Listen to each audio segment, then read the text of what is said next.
Good morning, everyone. Kindly stand for the anthem of St. Christopher and Nevis.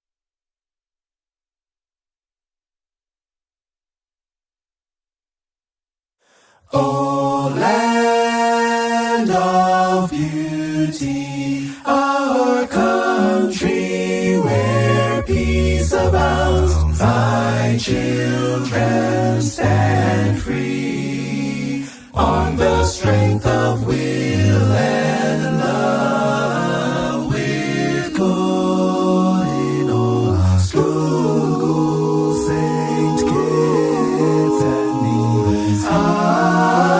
A nation bound together with a common destiny. As stalwarts we stand for justice and liberty, with wisdom and truth. We will serve and honor thee. No sword nor spear can conquer, for God will sure defend. His blessing shall forever to posterity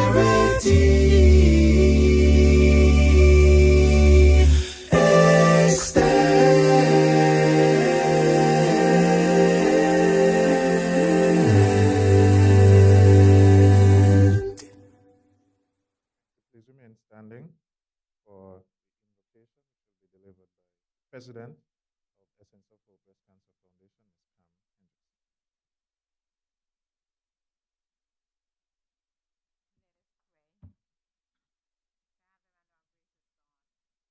Thank you for this day. We thank you for this day. We ask your blessing on all who are gathered here to share their wealth of knowledge and those who have come to listen. We hope by the end of this discussion, we would have taken something away that would make a difference to us and our families. We pray for all those who are suffering with this dreaded disease called cancer. Father, we ask for your healing touch from, from you in their bodies and minds. We ask you to comfort them and let them know you are still God and you never fail. Bless those, bless those who are thrivers of cancer. We say thank you for your deliverance. Bless each and every one of their families who are suffering with them. Father God, we thank you for everything. Continue to bless us in Jesus' name. We also want to say thank you for this organization called Essence of Hope. Bless our members as we try to continue to educate the nation about breast cancer and all other cancers. Father, we ask for a special blessing on us because we really do work hard. Father, we ask you to grant us grace, your mercy. In your precious name, amen. Thank you. You may be seated.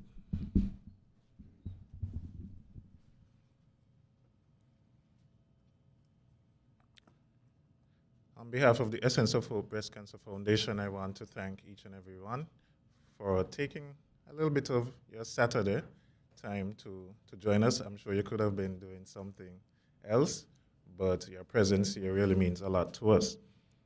Today we are hosting this health forum that we have dubbed Redefining Cancer Coverage.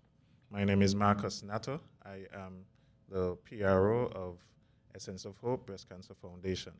At this time, we are going to invite the Spirit drummers to come forward and help us to open and kick off the forum in an exciting and energetic way. Welcome them as they come.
Thank you very much to the Spirit drummers. Give them a round of applause once again.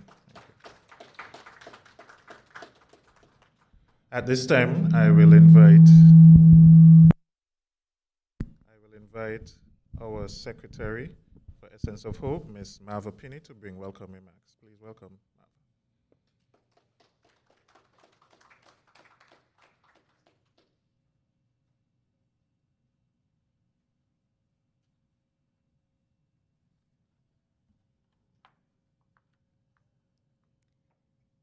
Good morning. Miss Mary Armstrong, President of Essence of Hope Breast Cancer Foundation, Dr. Marcus Natter, VP and Public Relations Officer of Essence of Hope Breast Cancer Foundation, Dr. Hazel Laws, Chief Medical Officer, representatives of insurance companies, ladies and gentlemen, esteemed guests, cherished survivors and thrivers. Welcome to our Health Forum, Redefining Cancer Coverage. It's an honor to stand before you today representing the Essence of Hope Breast Cancer Foundation. As the secretary of this esteemed organization, I am deeply moved to witness such a diverse and committed gathering, all convened with the shared goal of improving insurance coverage for cancer, with a special emphasis on breast cancer. Before we delve into the rich discussions and collaborations that lie ahead, allow me to shed light on the essence of our foundation's mission and work.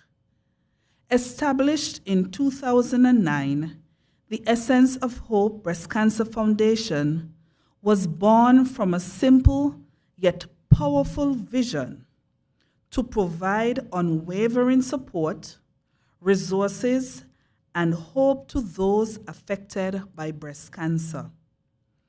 Over the years, our foundation has become a beacon of strength and resilience in the fight against breast cancer, touching the lives of countless individuals and families. From funding life-saving research to providing financial aid for treatment, we offer a holistic approach to breast cancer support, encompassing everything from emotional guidance to practical assistance and advocacy. As we gather here today, surrounded by esteemed stakeholders and dedicated advocates, I am reminded of the profound impact that collaboration can have in shaping a brighter future. Together, we have the opportunity to redefine cancer coverage and ensure that every individual battling this disease receives the care, support, and dignity they deserve. The objectives of this forum echo our foundation's core principles as we aim to 1. Raise awareness. Together, we will shine a spotlight on the critical need for enhanced insurance coverage for cancer, particularly breast cancer, ensuring that no one faces this journey alone. 2. Facilitate dialogue. We will foster open, honest conversations among health insurance companies, healthcare providers, medical professionals, and most importantly, the courageous survivors whose stories inspire us all. 3. Propose policy changes. Our goal is not merely to discuss problems, but to propose practical solutions. Through informed discourse, we will advocate for policy changes that prioritize the needs of cancer patients. 4. Educate about early detection. Knowledge is power, and nowhere is this more evident than in the realm of cancer prevention. We will share invaluable insights into early detection methods like mammograms, empowering individuals to take control of their health. 5. Inspire advocacy.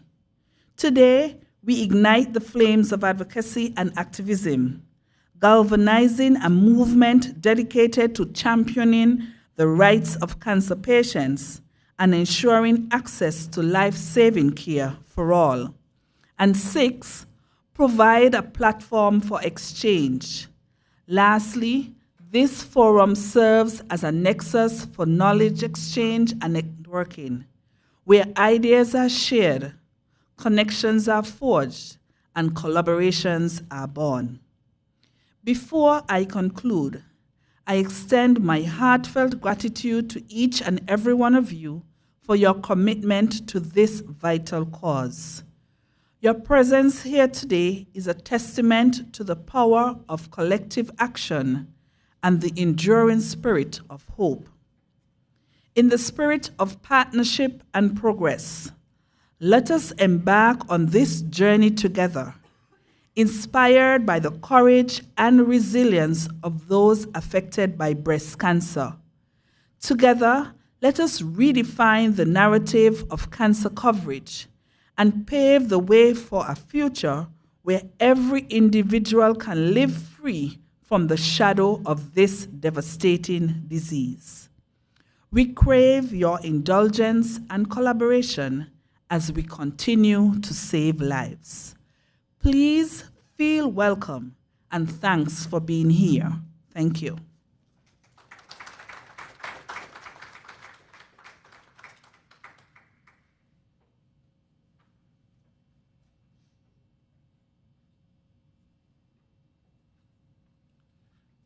Thank you very much, Ms. Pinney, Secretary of Essence of Hope. At this time, I will invite another one of our members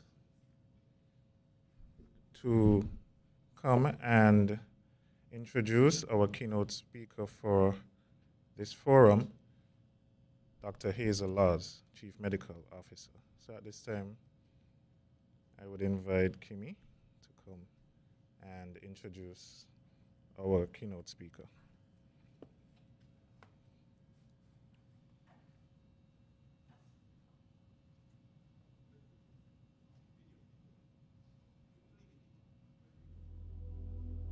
What keeps me going is being able to see the positive outcomes in respect to what is patients staying in St. Kitts-Nevis, receiving their care, and literally having the same survival rates for countries that are far more advanced.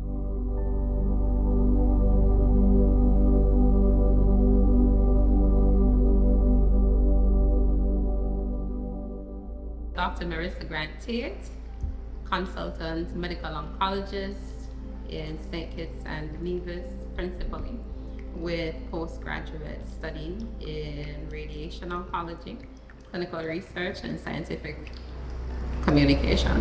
If there is no other instance where someone becomes aware of just exactly how resilient they truly are, then it tends to come with what is a cancer diagnosis.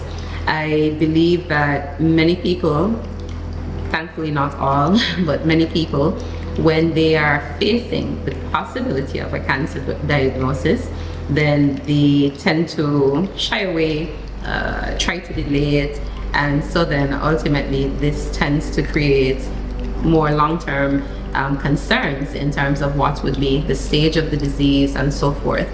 However, unequivocally, I can say that when a patient is brought to what is the center of truly understanding what their diagnosis is, understanding what their options are, and being able to understand that this does not equate to what is a death sentence, then this is where you see the fighting spirit coming through. And as I said before, there have been so many instances of just what has been wonderful resilience. It's, to be quite honest, it's a daily attribute that I see in many, if not all, of my patients.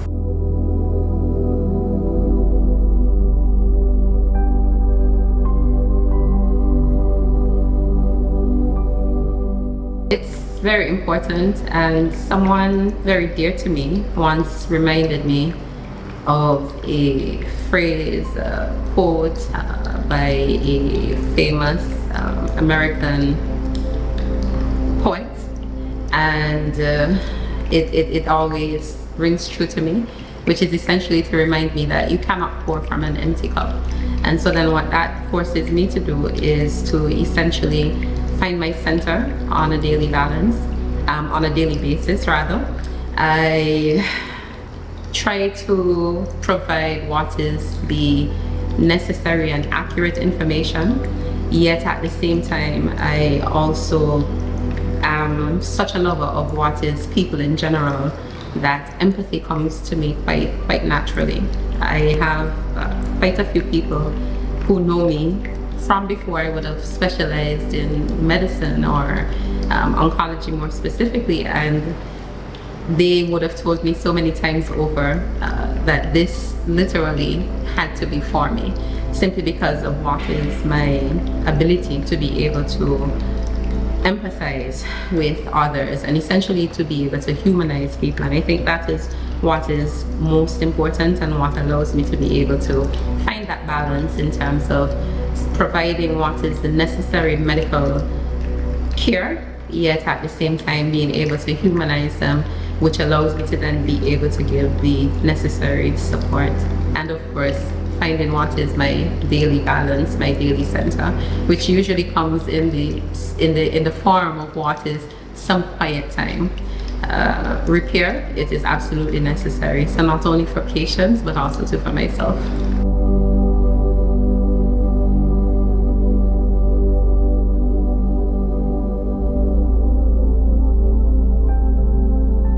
So many, to be quite honest, but most frankly I would put it under the broad umbrella of what we refer to as immunotherapy or targeted therapy.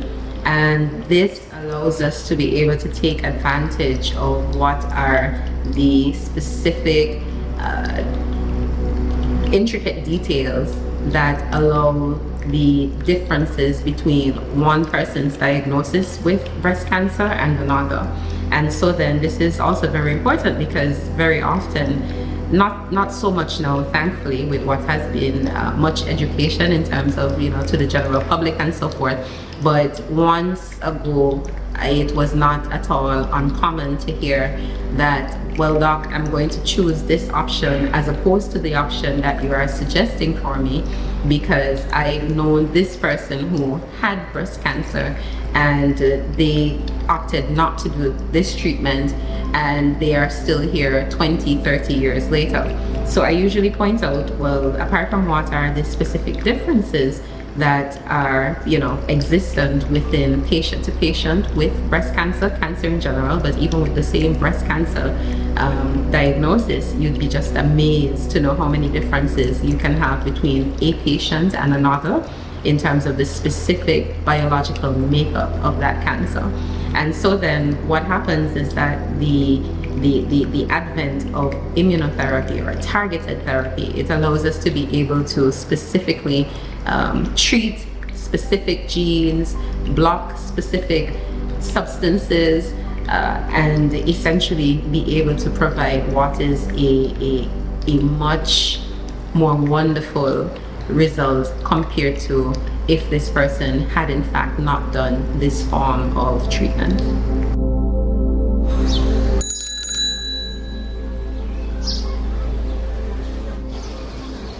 Good morning to everyone. Dr. Hazel Lord is a graduate of the University of the West Indies, Mona campus. She has over 20 years of experience working in the field of primary health care and public health in various capacities. This includes her servicing as Chief Medical Officer for the Federation of St. Kitts-Nevis since September 2016.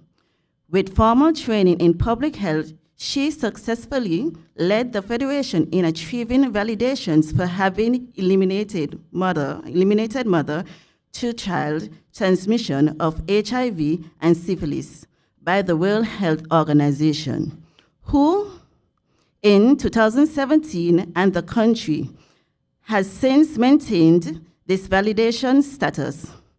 More recently, she provided survivorship to the national COVID-19 pandemic response.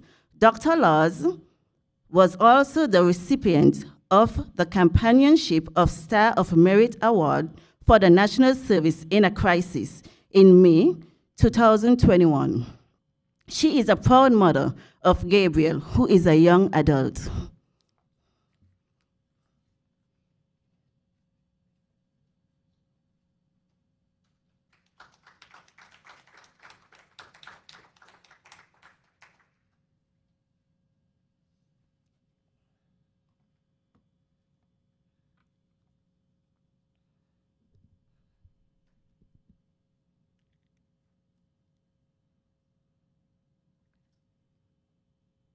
Good morning, everyone. Please allow me to adopt the protocol that was already established. I am humbled by the invitation to present at this very important health forum. I will aim to summarize the local data on cancer with primary focus on breast cancer. I will aim to estimate the cost of breast cancer care for our women in the Federation. I will also make recommendations as to how we can tackle this public health problem. What is breast cancer? I will not bore you with a definition. However, I will provide snapshots of lives with breast cancer. Rashida is 52 years with 3 kids. She was diagnosed with breast cancer 9 years ago. Her treatment included mastectomy and systemic therapy. She was maintained on tamoxifen. Rashida tells me, and I quote, "My diagnosis of breast cancer was not a death sentence. Rather, it was a diagnosis of mental illness for me," end of quote. She explained that she needed mental fortitude to cope with her diagnosis and the side effects of the medications. While on tamoxifen, she had to cope with depression and even suicidal thoughts.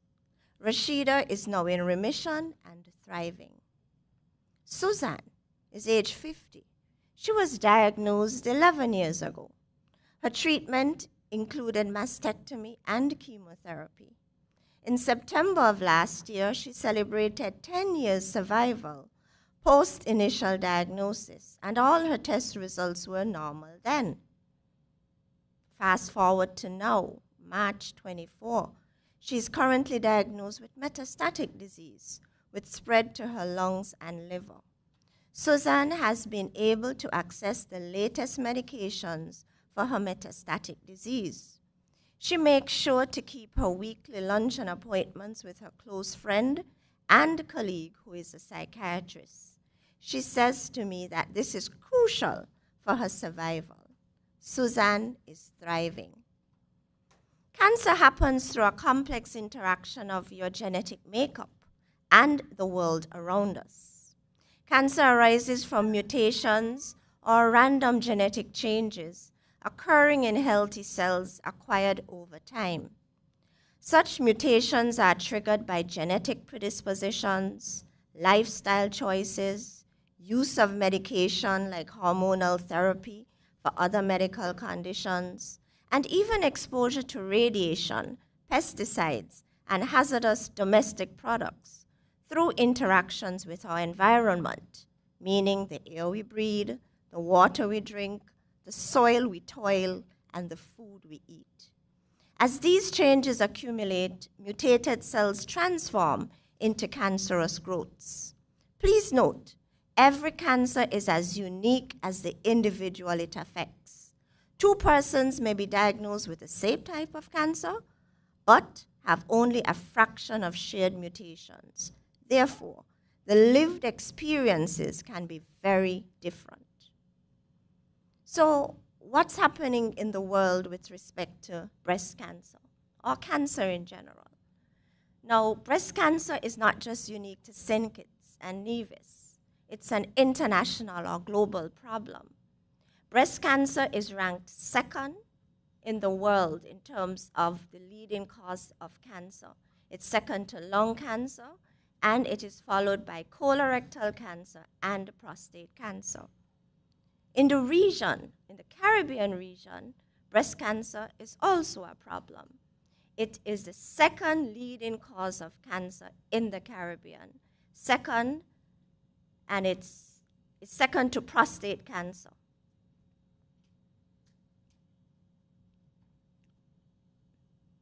What's happening in St. Kitts and Nevis? Now, between 2017 and 2021, in terms of all-cause mortality or overall deaths, we've had almost 2,000 deaths in this period, and 20% of these deaths was attributed to breast cancer. What's the most common cancer in the Federation? breast cancer. Now, between 2017 and 23, we've had 533 persons diagnosed with cancer. And of these, breast cancer is the leading cause of cancer, followed by prostate, colon, skin, endometrium, and cervical cancer. This shows it in a different manner. Now, in terms of the cancers that occurred between 2017 and 23, 1 in 4 of these cancer patients had breast cancer. And this shows the overall breast cancer incidence for the Federation, 307.24 per 100,000 population. Now let's look at this slide carefully. Now, in terms of the patients diagnosed with breast cancer in our federation, between 2017 and 23, most were within the age group of 50 to 59 years, followed by 60 to 69 years, and then 40 to 49 years. So in other words, the critical age range is 40 to 69 years. And so this tells us that we really need to encourage our women to start breast cancer screening once you hit 40. Between 2017 and 21, we had 43 deaths from breast cancer in the Federation. Now, in terms of surgical interventions, the surgeons performed 98 mastectomies within this time period, 2017 to 23. Now, data from the oncology unit at the JNF General Hospital tells us that between 2019 and 23, we had 109 persons diagnosed with breast cancer accessing care at that unit.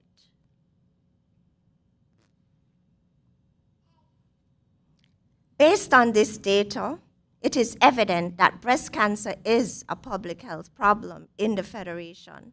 Breast cancer impacts our women along with their families. Breast cancer is one of the most expensive types of cancer to treat, and the price continues to rise. In preparation for this presentation, I did a telephone survey of the vendors that provide care to breast cancer patients. And I tried to cost care of this disease. Now, once you're screened for breast cancer and it's positive, you have to undergo a number of tests in order to determine the stage of your cancer. Staging is important because it determines your prognosis and it guides the doctor in terms of treatment decisions. The staging is a bit complicated. The doctors look at the tumor size, its location, they look at the lymph node involvement, and if perchance the disease had spread. And so the staging can go from stage 0, non-invasive breast cancer, through stages 1, 2, and 3, invasive breast cancer, or stage 4. So I've attempted to cost or provide or estimate the cost for physicians or the health system to provide care to a patient with invasive breast cancer. In doing this, I took into consideration the need for psychotherapy, psychosocial support, the lab tests that the patient will have to do, and the pathology evaluation for the initial biopsy specimen and the post-surgical specimen. I looked at the various imaging tests that are required and even the genetic testing that's required. I also had to look at the surgical costs because most patients, a number of patients require surgical intervention. And so there's a range because it depends on the stage of your disease, determines the type of surgical intervention that you will be prescribed. And then I had to look at the systemic therapy, chemotherapy agents that would be prescribed. And then I did a telephone survey in terms of vendors in the region who offer radiation therapy. Now, this costing is based on private sector costing, because the costing in the private sector approximates or almost equates to what the real cost is. I didn't use public sector figures. So I reached out to the private entity in Guyana that offers radiation therapy, Trinidad, Tobago, Bahamas, Jamaica. And radiation therapy can range from anywhere between $10,000 US to $26,000 US.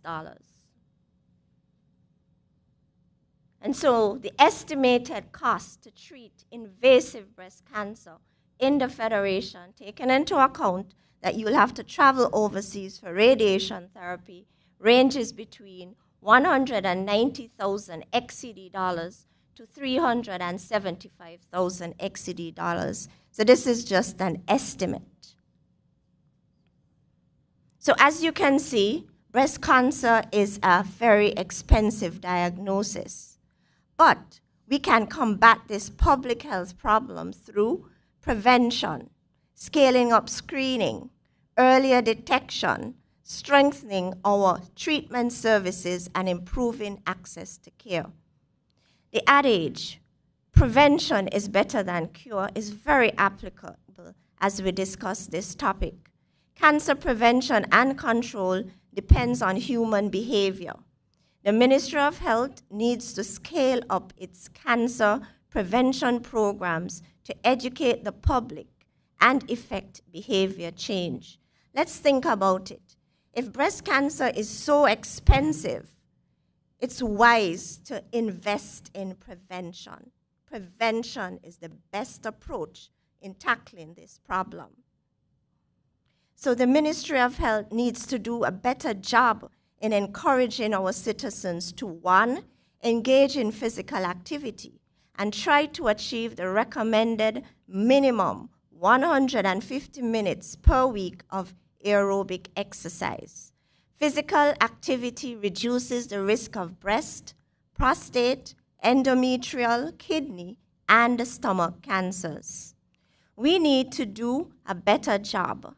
We need to find innovative ways of convincing our citizens that climbing or walking up Brimstone Hill reduces your risk of breast cancer and is therefore an investment in your long-term health.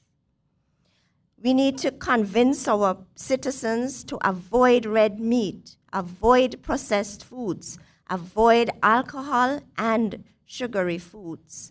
The science tells us that these foods increase cancer risk. On the contrary, certain foods are protective. When I looked at the latest science and literature regarding protective foods, these include cruciferous foods. The science says that we need to consume 4 to 5 servings of cruciferous foods daily. What am I referring to? Broccoli, Brussels sprouts, cauliflower, cabbage. They prevent cancer. Consume more tomatoes. It's protective against breast, lung, and colon cancers. Consume more walnuts. They protect against colon cancer. Consume more berries. I mean strawberries, blueberries, cranberries, pomegranates, raspberries.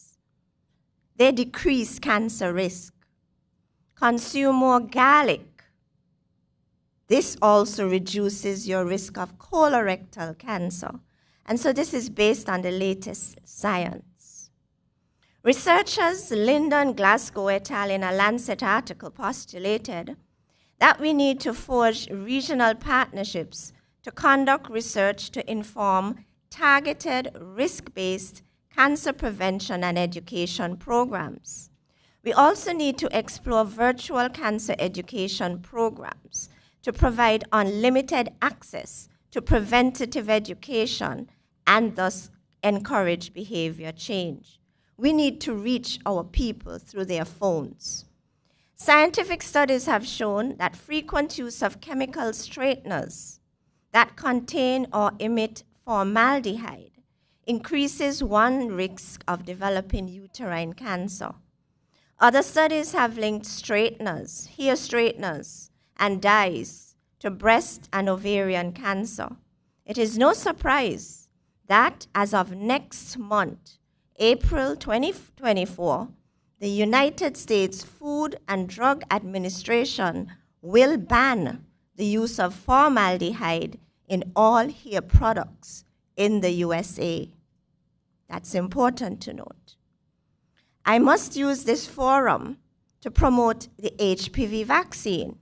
It is a cervical cancer prevention vaccine. The HPV vaccine is recommended for preteens 9 to 11 years, and it prevents cervical cancer. In essence, we must continue to prioritize cancer prevention in our health promotion programs. We must use scientific approaches and best practices to affect behavior change in our people. Cancer screening. This is another way in which we can fight this public health problem. We need to increase the uptake of breast cancer screening in our women 40 years and older. We need to increase the uptake of cervical cancer screening in our women in the reproductive age group. How can we achieve this? The literature suggests that if we incorporate culturally appropriate risk assessment into primary health care, this can change the interplay between individuals, their personal beliefs, and the desired behaviors we want. The researchers postulate that risk assessment can positively influence and increase screening uptake.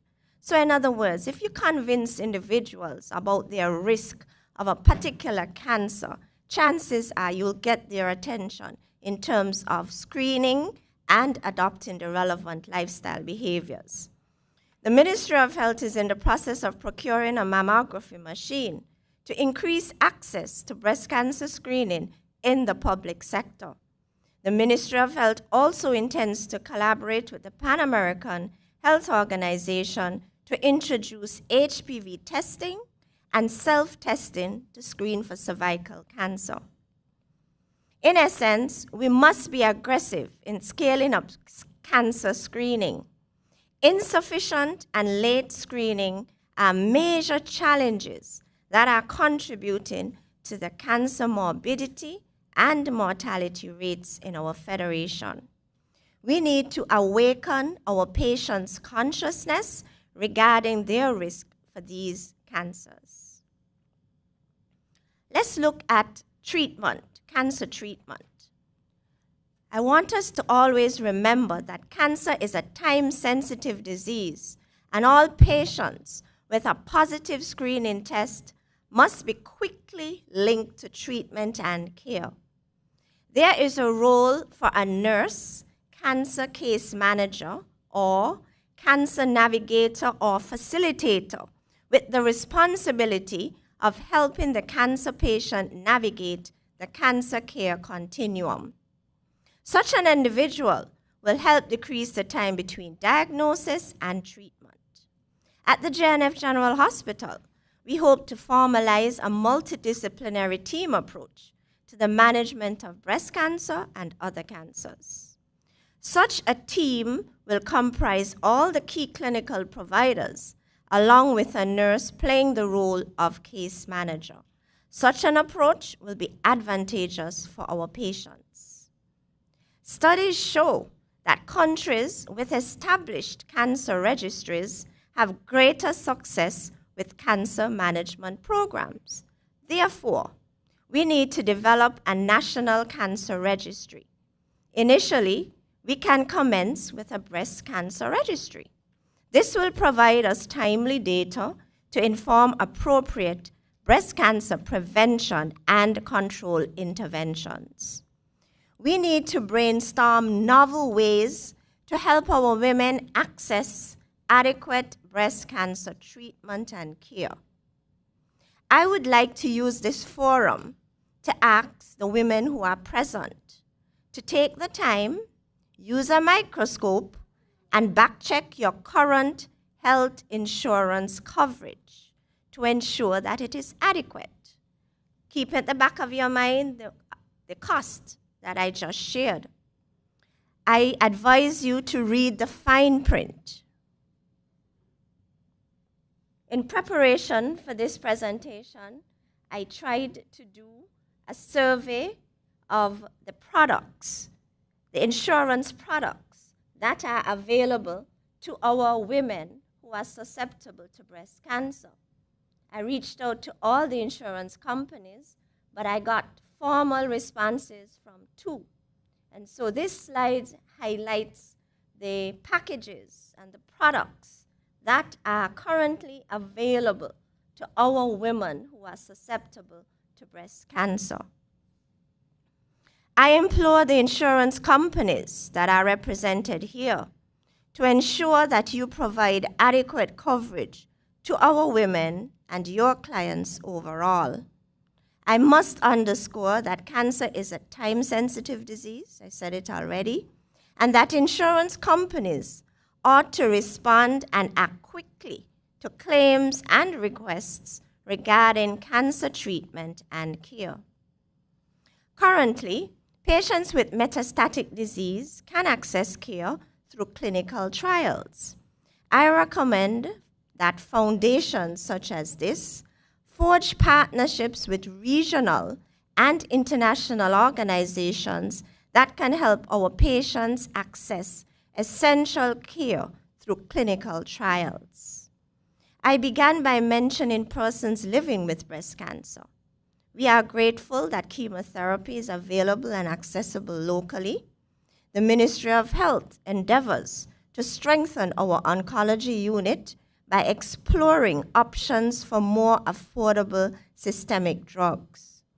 The government needs to seriously consider the addition of radiation therapy as a treatment modality, such that our patients do not have to travel overseas to get this. Rashida highlights the need for psychosocial support for all patients diagnosed with breast cancer or any other cancer. This helps to improve health outcomes. The Ministry of Health just filled a clinical psychologist post at JNF General. Suzanne's case provides hope for the future. It informs you of the availability of new drugs for the treatment of metastatic disease and the need for us to forge partnerships with researchers involved in clinical trials. Together, we can beat this expensive disease through targeted prevention programs, risk assessment, more screening, earlier detection, and improving access to care. As women, we must ensure that we have adequate insurance coverage, and we need to do that now, even before a diagnosis of cancer. Breast cancer is preventable and treatable. Let's glance at the future. On the horizon, we see artificial intelligence, interpreted diagnostic scans. This is going to improve the accuracy of the results of our diagnostic tests. On the horizon, we see artificial intelligence-generated treatment algorithms that will be individual-specific. On the horizon, we see personalized cancer vaccines. Such vaccine candidates are already currently undergoing rigorous testing, and access to them is limited to controlled clinical trials. Ladies and gentlemen, this is the essence of hope for the future with regards to breast cancer management. I thank you.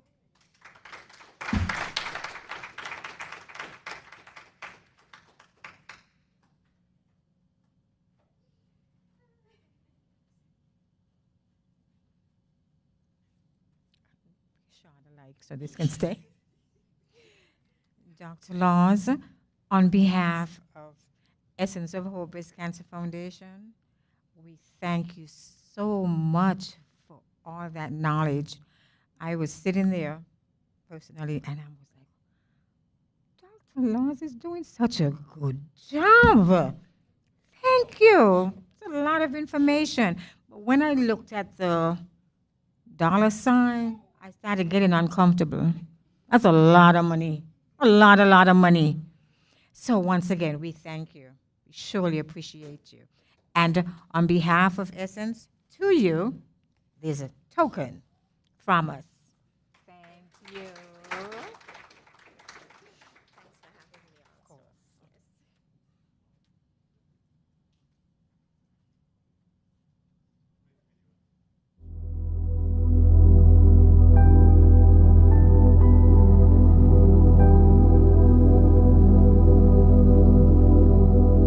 One of the things that I say to most or all of my breast cancer sisters is, let your faith be bigger than your fear.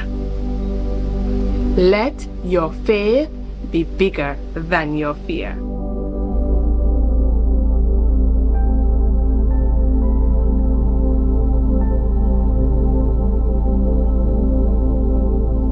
My name is Kamara Lee Prentice. In 2018, I was diagnosed with breast cancer. Luckily, it was caught at an early stage. But from 2018 to now, the diagnosis, the journey, it has definitely changed my outlook on life. Now I can say that I am more appreciative of the finer things in life. I take certain things more seriously, such as my health. Too often as individuals, we say, man, I'm going to do that another time. I prioritize everything when it comes to my health. And now I have a different outlook when it comes to people and life. I value people more, not that I didn't before, but it's different. It's a different feeling when I am connected to someone. I care, I pour into that person because you just never know. In 2018, when I got that diagnosis, it gave me a curveball. And from that point to now, my outlook has just been different. And so I value moments, I value people, I cherish the moments because you just never know when life is going to throw you that curveball.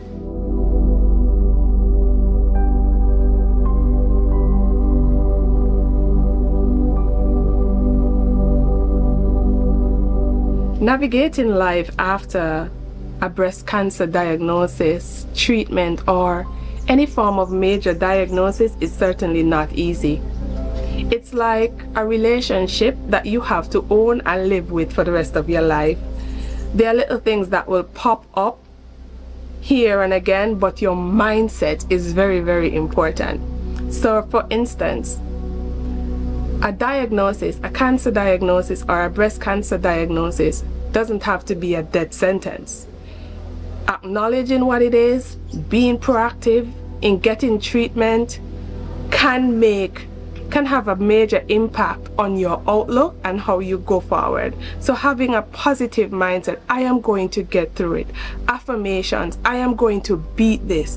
And you will find that that positive mindset, that positive outlook will eventually help to improve your overall outlook on life, such as when things pop up, looking at it in a positive way as opposed to a negative way, not taking certain things for granted, being proactive and present in your life and others' life, people who are important to you, and encouraging people to make important decisions in their life for certain reasons such as health and just for an overall better life.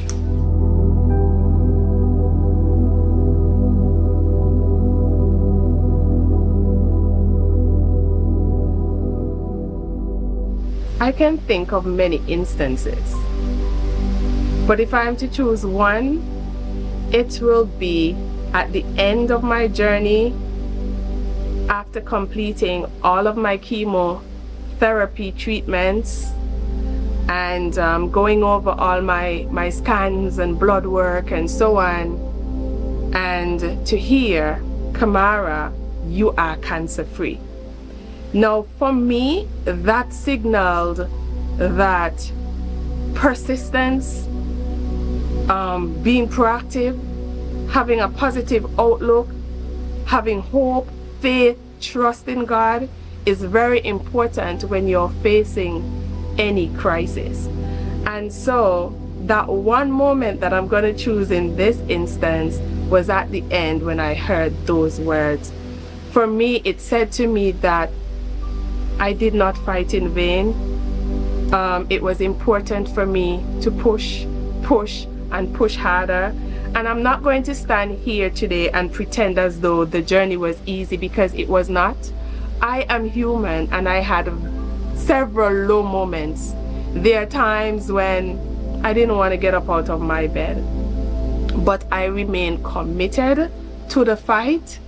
And at the end, I was very thankful for the outcome.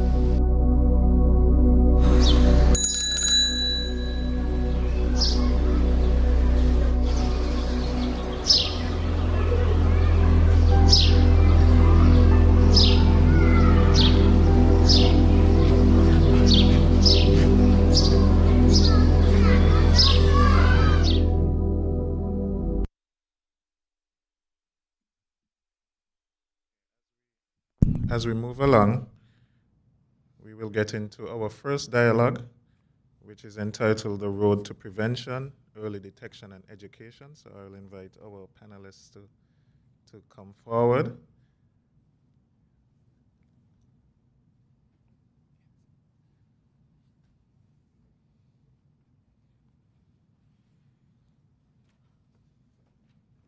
In this first dialogue, we have a group of medical professionals who will delve into a little bit more of what our CMO, Dr. Laws, just mentioned regarding early detection, as well as educating ourselves on breast cancer and other forms of cancer. Before we jump into it, I will ask our panelists each to just introduce themselves very briefly and their job titles, etc. So I will start on my immediate right, Dr. Leon. Hi, good morning. I'm Dr. Leon, medical oncology, working at Genève Hospital and privately too.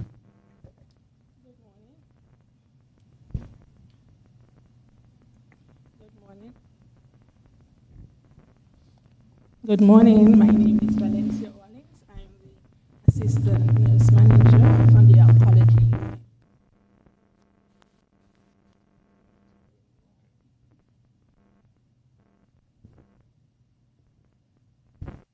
Good morning, everyone. My name is Clarice Yanato, and I'm a senior radiographer and mammographer at the Joseph Cagney France General Hospital. Thank you very much, ladies, for agreeing to be on the panel, and I just asked Dr. Leon to jump in as well. So thank you very much. And we want to just jump right into it, and it's just a very comfortable discussion, I hope, for each of you. And thereafter, we'll have a short, what we call engage and enlighten session, which is a Q&A where you can ask the panelists some questions. So I want to start with Ms. Nato first, who is a radiographer at Genève General Hospital, and ask about our mammograms here in St. Kitts-Nevis, and maybe you can discuss the importance of mammograms as well.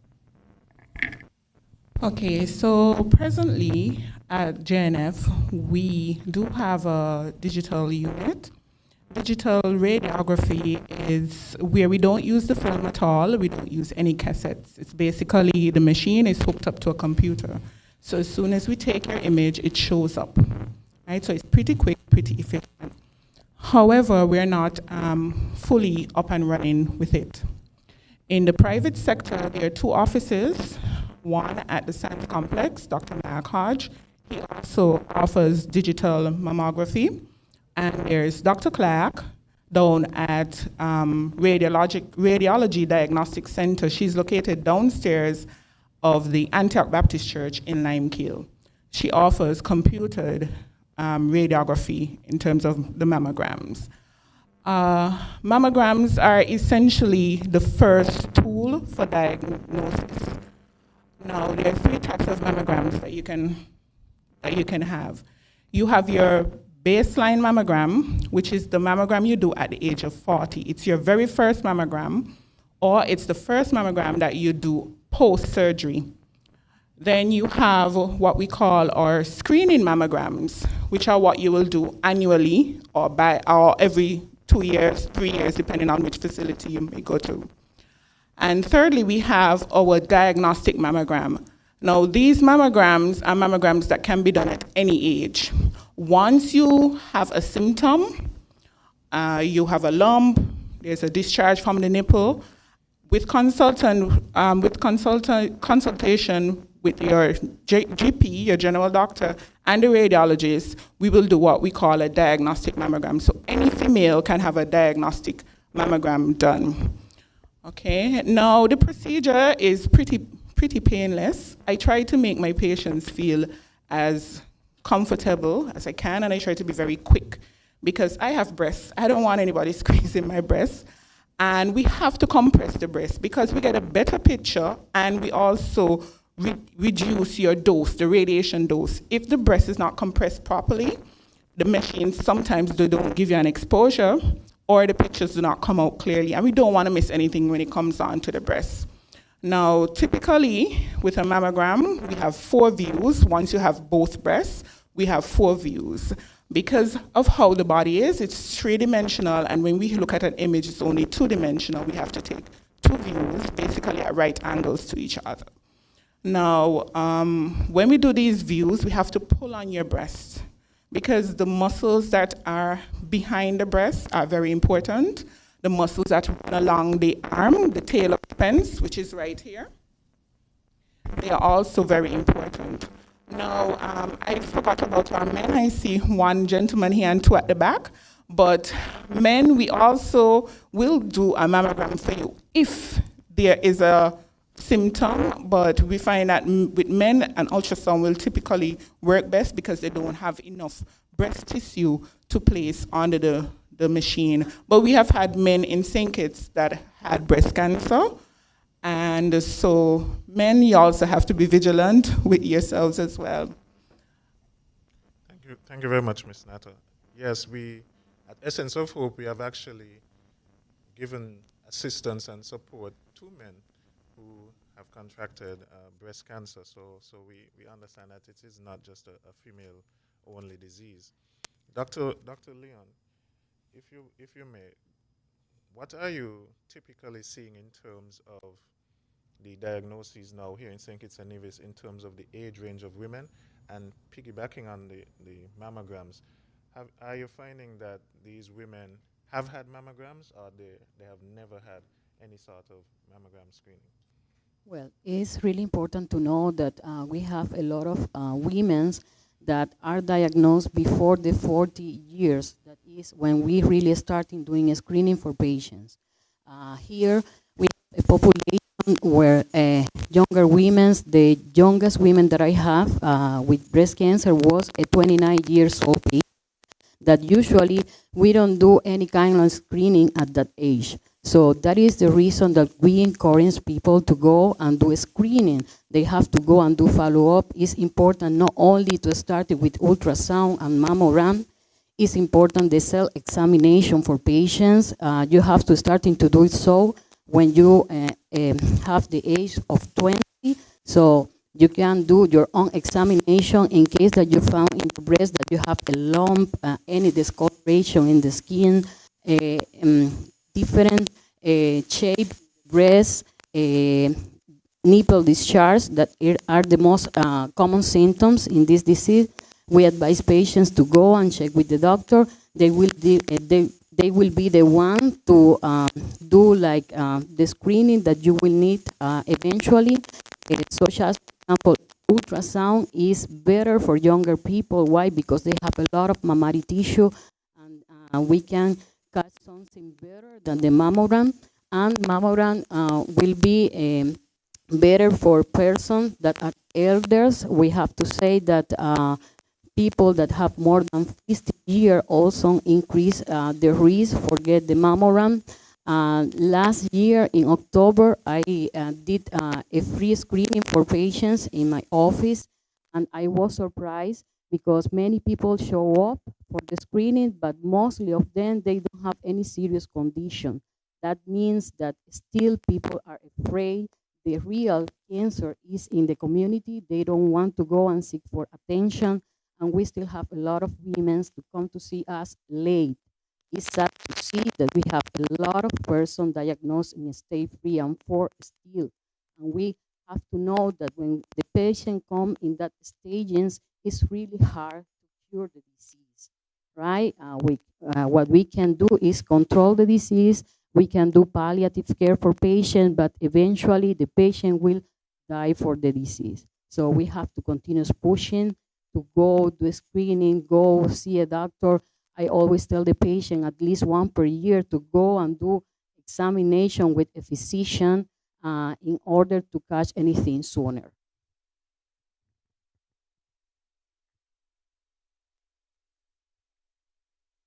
In terms, you're an oncology, yes. So from your vantage point, how important is it for you to educate the patients when they come in about their various options? And what are you seeing in terms of the women who come to you at Jen?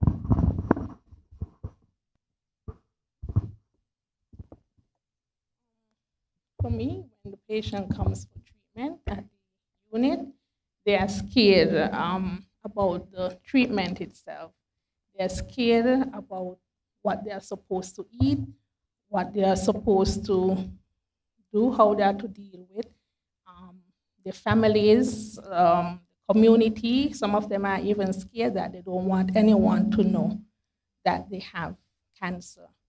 I always encourage them to seek counseling from the psychologist, and I'm glad that we newly got a counselor just the past few weeks. I also encourage them about their health. They're to stay away from as Dr. Hazel said, the red meat. Eat more vegetables, eat nuts, stay away from alcohol. And they know then to stay away from these alcohol and exercise more, to speak to their relatives so that they can know how to get help if the nurses and the doctors are not there at that point when they need the help.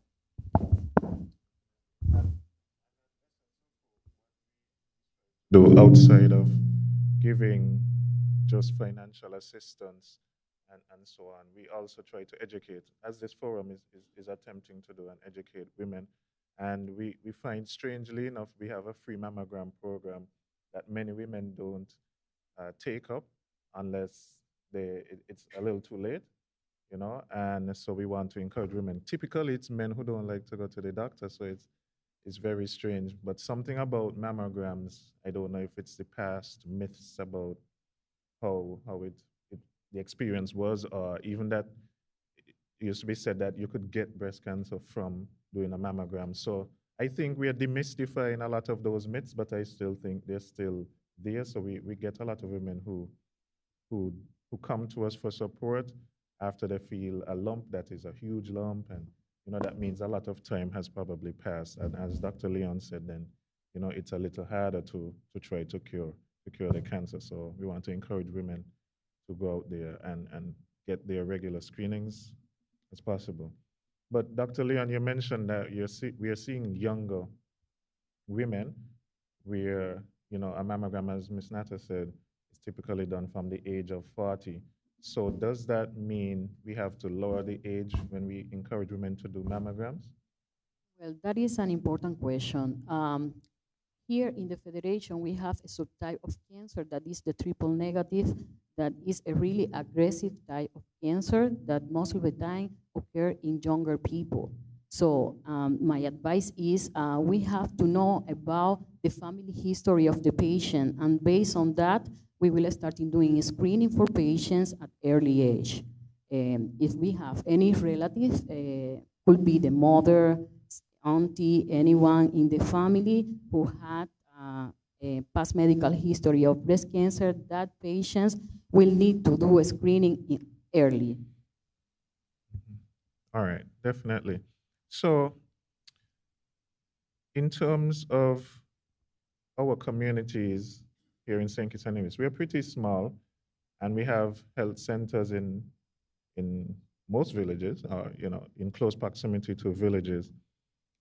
So are we seeing, and I think this goes back to maybe Dr. Laws's point, and Essence of Hope is really interested in doing a population kind of cancer registry to kind of identify maybe where we are seeing persons getting diagnosed. So if for some reason in a particular village we see a cluster of persons who are contracting cancer, whether it is breast or otherwise, and we map that around the region, maybe we can detect what is happening in the environs of that community. Is it some sort of industry in the area? Is it the type of foods that are typically there, and so on?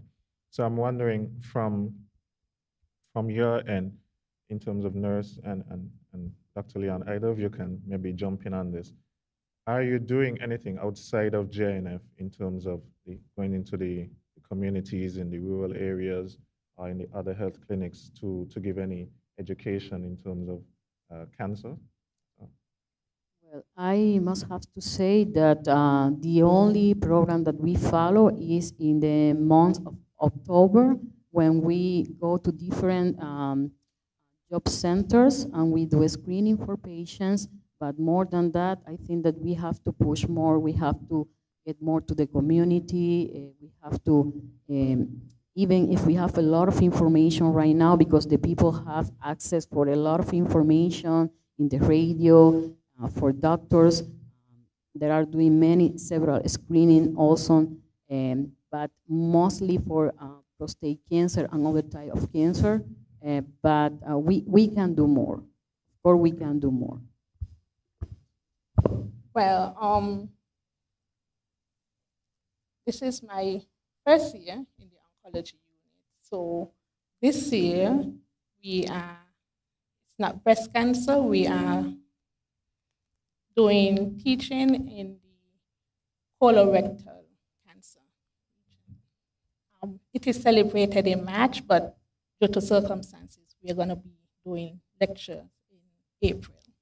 Okay, good. So there's always room, of course, to expand our reach, I think, and you know, Essence of Hope is willing to work with the oncology unit for sure in helping to educate persons further afield than just maybe in the JNF General Hospital or in the local offices of the medical doctors. I wanted to also ask about technology, right? This is 2024. We are seeing things like telemedicine and all of these digital tools.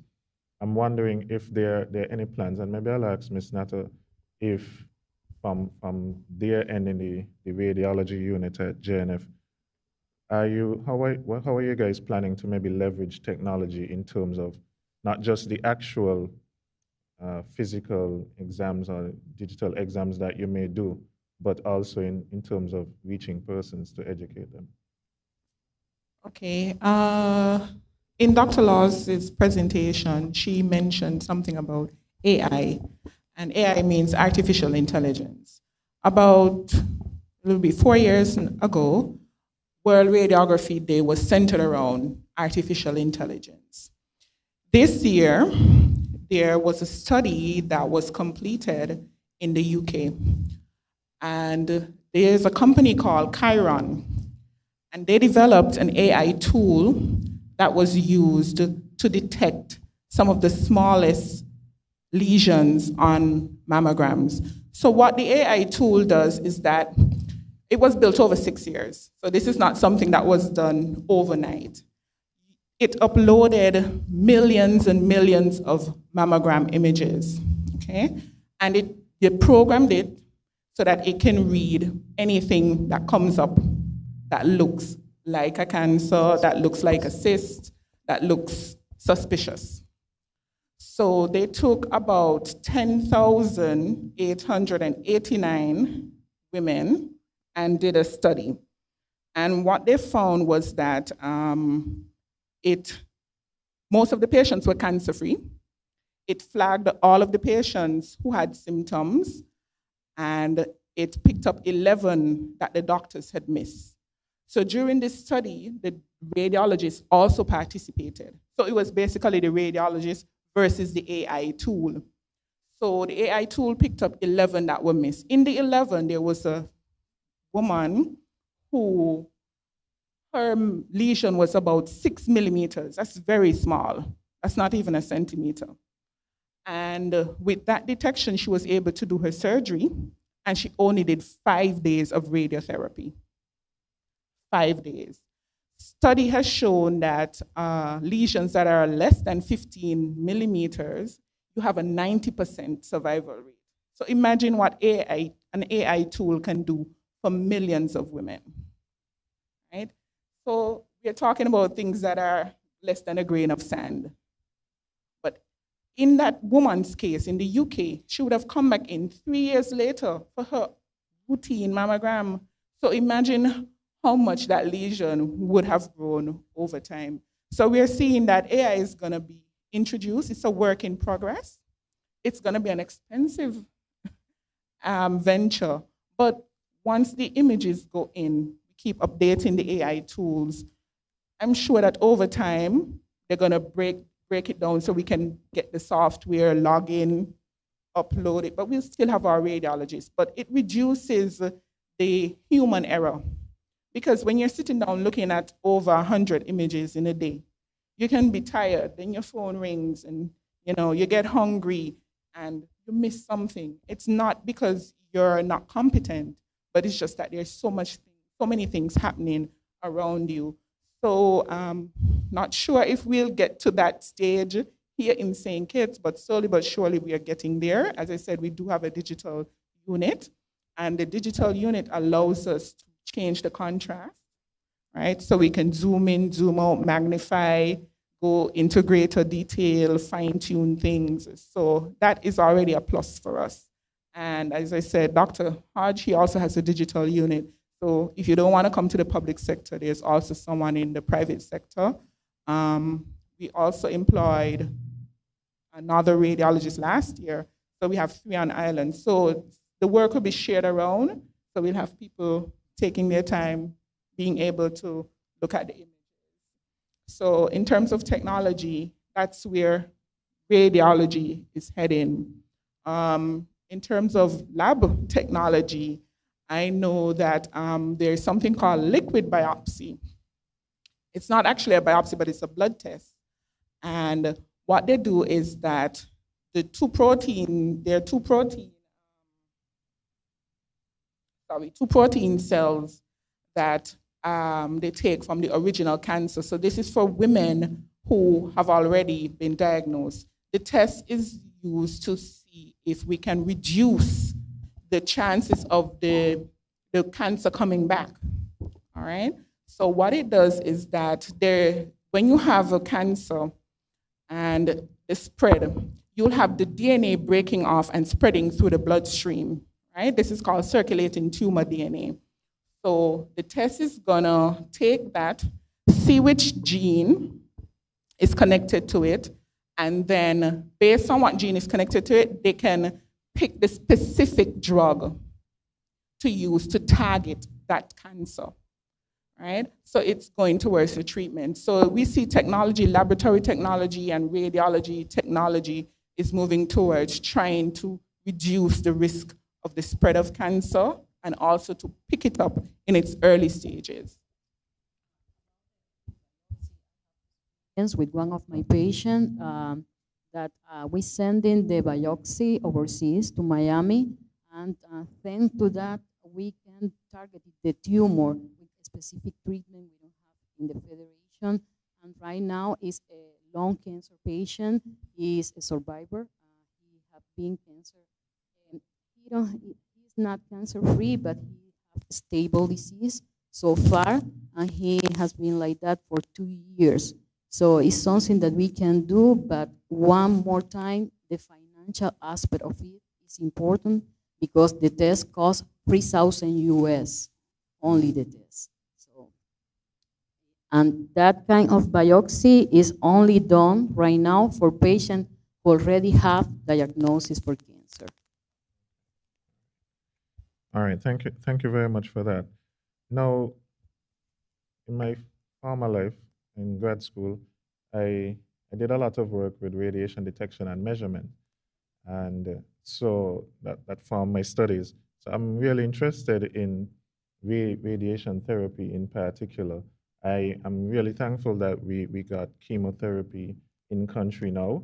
That's something that Essence of Hope was advocating for over the years since our existence. So we're very happy for that. So Dr. Laws did mention radiation therapy and immunotherapy was mentioned by Dr. Tate in the video as well. I'm wondering, what do you think should be the next form of treatment that we should acquire here in St. Kitts-Nevis? Radiation therapy, or should we do Well, something right else? now we use chemotherapy, hormonal therapy, target therapy, and immunotherapy. So we have that 4 modalities that we can do here. And the only one that we have to send in patient over is radiation. So for me, radiation will be really neat in order to improve, the overall survival of the patient. Some of the patients we have that have criteria for radiation, they can afford to travel to get the treatment done. So that is one of the issues, the most important issues right now in the management of the disease. All right. Thank you very much for that. I actually didn't realize we had 4 modalities. So I'm glad that I came today to get this education. My sister didn't tell me that. But, so I thought it was just chemotherapy, but I really appreciate that. I just have one more question before we ask any persons in the audience if they have questions, and I'll ask Nurse Rollins. So what would be, Nurse Rollins, your advice? I know Dr. Leon talked about self exams, and our president, Pam, always says, touch up yourself, women, touch yourself, when you're in the shower and so on, make sure you feel for lumps. And so I wonder, what would be your advice, and what do you usually advise women? I know you see them most times when they're already diagnosed, but for those women who are not, what would you advise them to do in terms of their own self-care and self-screening, so to speak? I would advise stay away from alcohol, smoking, exercise regularly.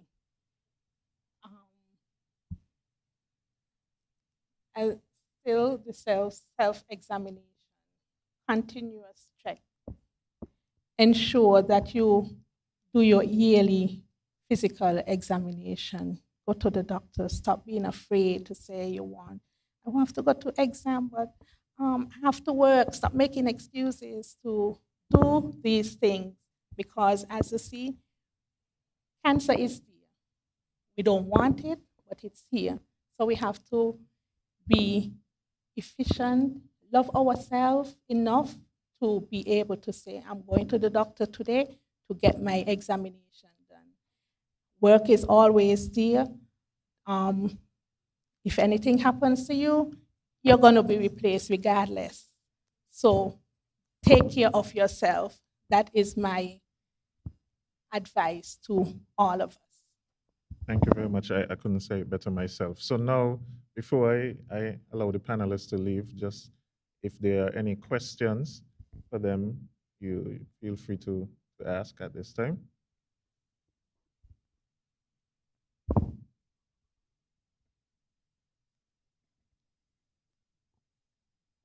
Hey, good morning. Just a question. You mentioned if you have a lump, if you have a discharge, are there any other that you look for, because a couple of years ago I had a lump. It was there a long time ago. It never hurt, or I never had a discharge or anything, but I just said, let me go and check it. We have different symptoms, right? I already mentioned like 5 of them. You can have a change in the shape of the breast. One of them could be enlarged. That is one of them. You don't necessarily have to have all the symptoms. You can have one, and that is a reason for you to go and seek attention for the doctor. In your case, you feel a lump. That is the most common.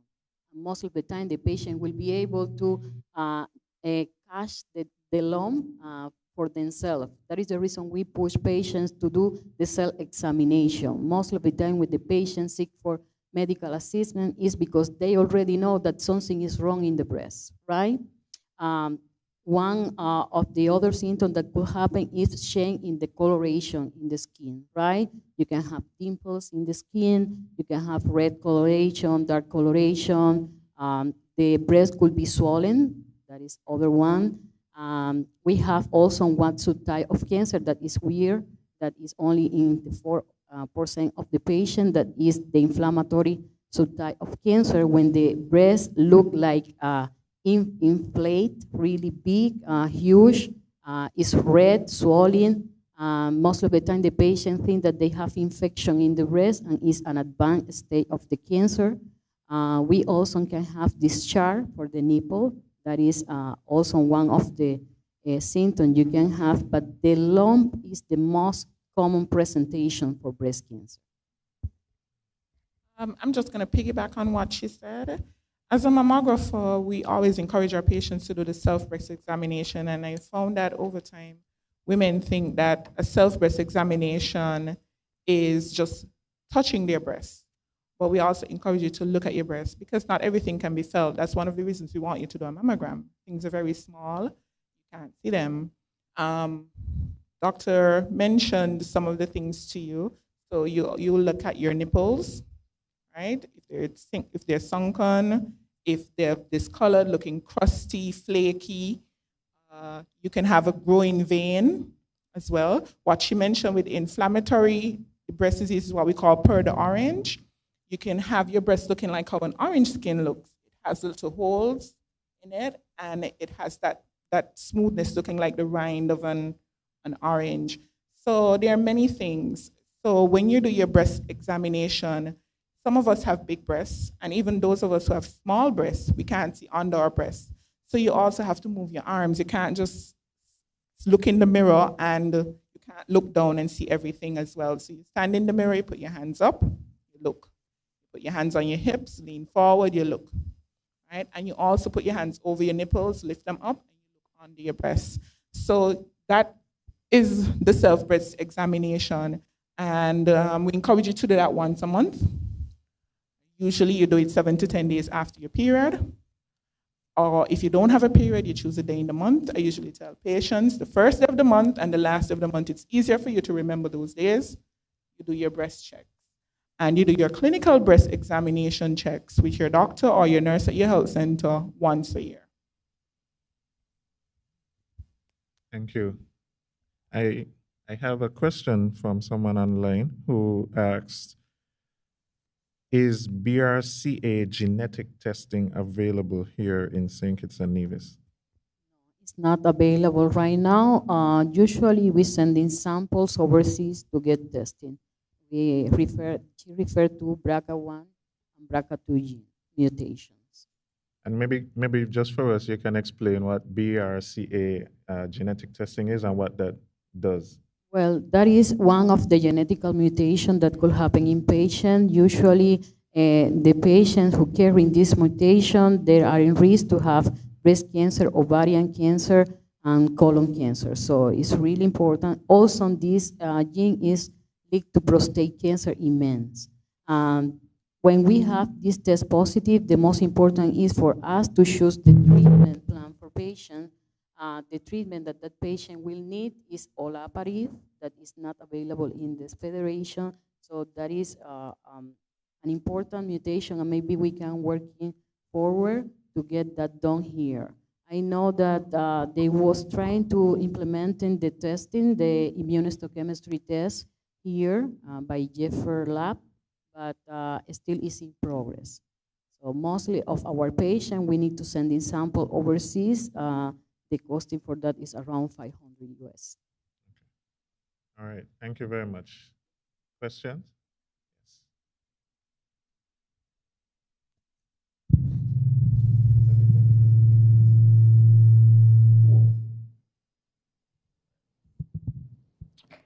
Dr. Laws, I know you're not on the panel. This could either go for you or Claire. When someone is diagnosed and has to do a mastectomy, is there anyone at the hospital who can walk them, through this and the aftercare of what is supposed to be after having a mastectomy, the after plans or what it is, because it's a lot of stress on a woman mentally, knowing that part of her is gone. So I'm wondering if there's, at the hospital, is there any kind of anyone to talk to or to help this person through?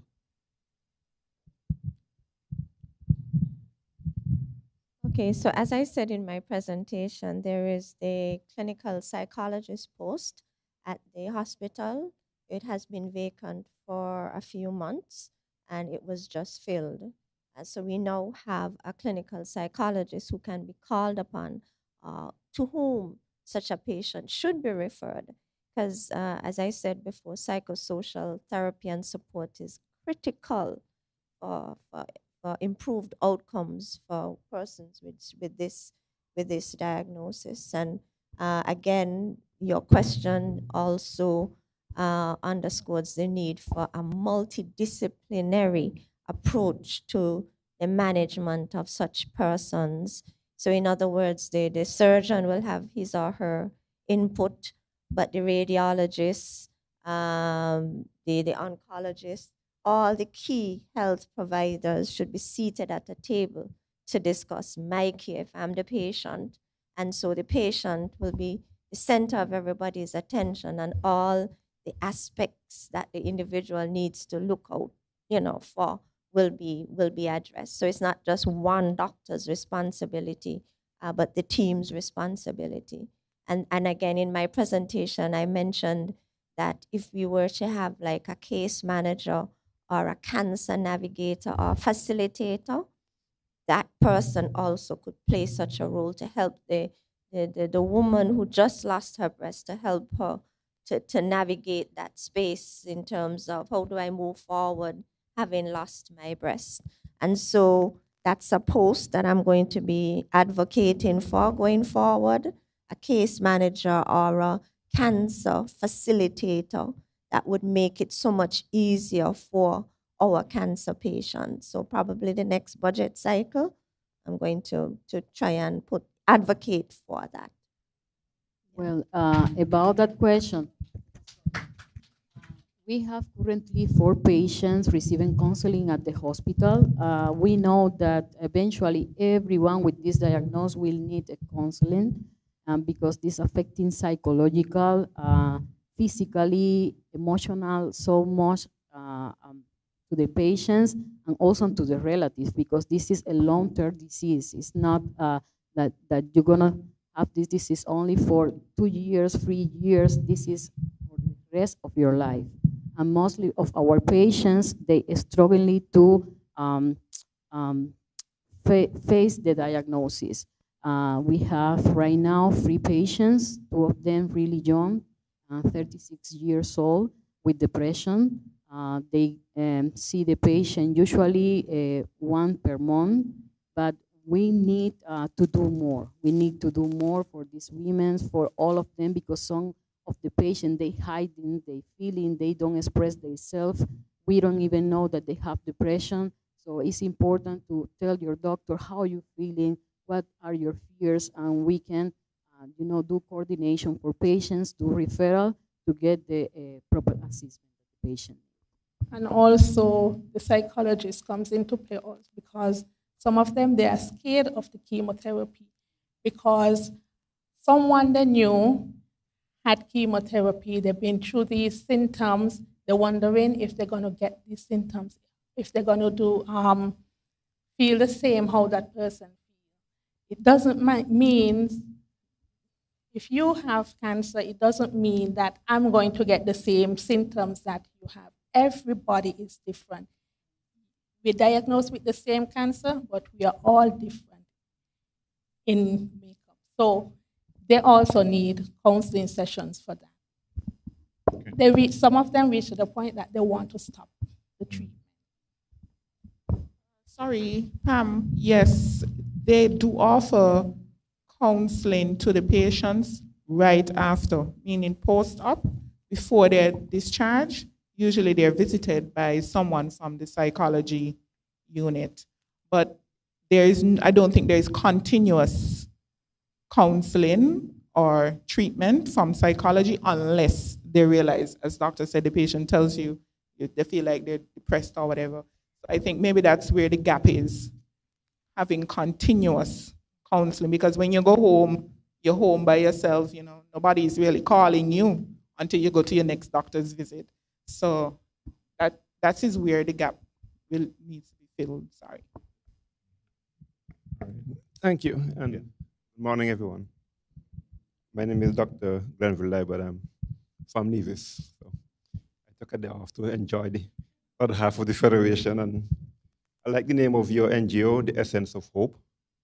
And one of my experiences as a practitioner is that we sell hope, right? If patients come to you, they're already in fear, and the first step of healing starts with changing the mindset that, yes, doctors going always give bad news, and they don't want to come to doctors, but they come and they have no other solution left to know what's going on. And so I've learned that too. Yes, it may be bad, but there's a way. There's a solution somewhere, and just try and discover that solution. And as the health system goes, I like what I heard from the CMO, that they're looking at the different navigating to the maze of health providers that exist. Patients get confused, they get lost, the care gets fragmented. And as a person who works at primary care level, they come to me initially, I send them to the specialist, and they come back empty-handed. And so that referral back and forth needs to be developed. Yes, I take my time, I copy lab results, and I send it to the specialist, but nothing come back to say, well, this is the treatment plan, this is how we need to manage the care. I will say them every 6 months, you can look for these things in between. So we need to have that health system communication process going on so that patient doesn't get lost. And when they come back to the primary care practitioner, whoever they are, that there is some knowledge. Patient doesn't know the technical details of what the specialist will tell them. Yes, they hear something, but they are often confused, and they will report back to us half the story and give you a bad name, give us a bad name, back and forth. So we need to understand that dynamic. So I'm thankful for this forum this morning, and I made it my business to be here so that I could add my voice to the conversation. Thank you very much. Thank you. We have 2 more questions. Yes.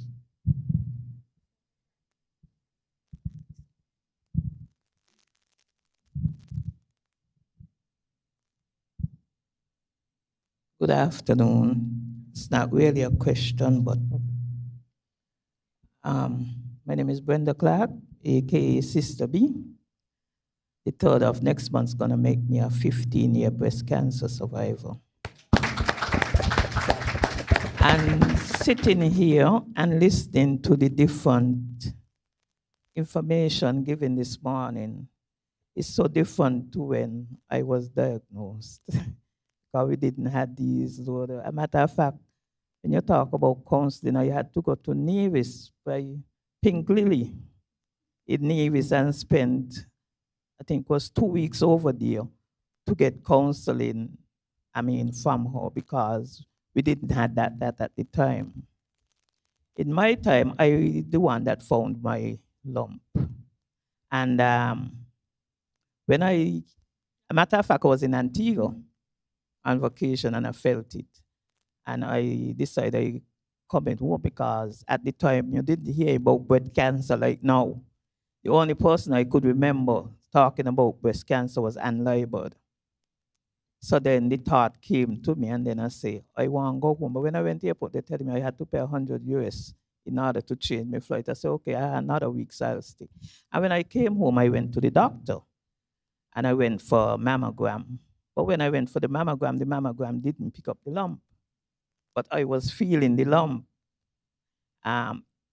8 months after, a black spot came up, and I went back to the doctor. He sent me back for a mammogram. That's when they found out. And I remember Mr. Hodge saying, wow, where was this 8 months ago? That's how I knew it was 8 months before I went. So it took me another 8 months after actually feeling the lump to really realize, for the doctors to really realize that I had that. But I didn't waste any time. I went to the doctor, took out the lump, the pharmacy. 2 weeks after, the Friday, he met me on 4th Street and he said, Brenda, come to my office tomorrow, which was the Saturday. So I went to him and when I started to. But then I said, it could be good, it could be bad. I went to him and he told me that the results came back and it was, what the word name? No, not positive. The medical were malignant. And I said, what that means? So he explained to me. And then I said, right there and there, I said, so what is it? He said, it could be, you could take out the lump, we'll treat it, give you this, that, and I said, any other? He said, yeah, you could take it off. I said, well, I'm going to do that. He said, no, bring somebody with you. And he said, I said, I make up my mind right now. I ain't either got husband, boyfriend, whatever, and it's my life. Because I kind of fidgety now, eh? And then, so anyway, Monday, I went back with my daughter. And she said, well, my daughter said, well, she said she's going to take it off. She going to take it off. And I went the Tuesday, paid my money, went in the hospital the Wednesday, took it off the Thursday. In a week, everybody does say, I'm crazy. He and I say, Brenda, you didn't seem to amaze me because I didn't waste no time because 8 months done gone already. And I did that. And I'm saying all of this to say, right now, we have the ologists, whatever ologists, and and we have counselors, and we have people talking about it now. But in my time, there was nobody talking about it. But as I said, just because of her and laborers used to, and people used to say, oh, she whatever and whatever. The breast cancer thing came to mind. And here am I, 15, going on 15, and then 2 weeks' time, years after, without all those load of, and I just, a matter of fact, Pink Lily gave me a chart with the same stuff, eat the greens, do your exercise, blah, blah, blah. And I am here this morning to give God thanks, to know that I'm here. And I heard something there, and I have to go and check it out with something that you could go back, because you had one, you could go back and take another examination to find out. So I'm just going to talk to somebody to let me know exactly how to do that, because I find nowadays I just find some tingling in my breast and I just kind of get fidgety. But I'm glad to know that we had reached this far. And I hope that people out there take advantage of it, because as I said before, I didn't have those kind of areas to go to and to find out this and find out. So now that it is here, I don't understand why the young women them are afraid. Why they are afraid.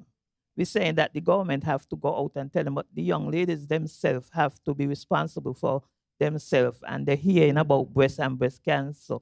And if they have a fear, they themselves should take it on themselves and go and find out, oh, I hear about this breast cancer. Let me go and see. You understand? So it's a two-way street. You have to go. And I just talk to people about it. When they say, you ain't look so, and I show them, and I say, see there. They say, but if you didn't tell me, I wouldn't know. But I'm glad that we have reached this far, and hearing other stuff supposed to come and so on. So I will talk to my daughter and my granddaughter and my friends and whatever and say, listen, you ain't have an excuse now. There are facilities and there are places and other. It wasn't like in my time. So I'm very glad to know that it's more, you'll diagnose much quicker and you would get more treatment much quicker and better than in my time.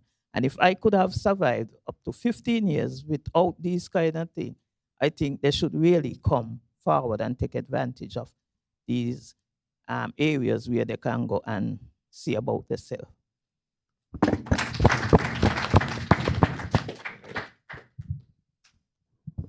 One more.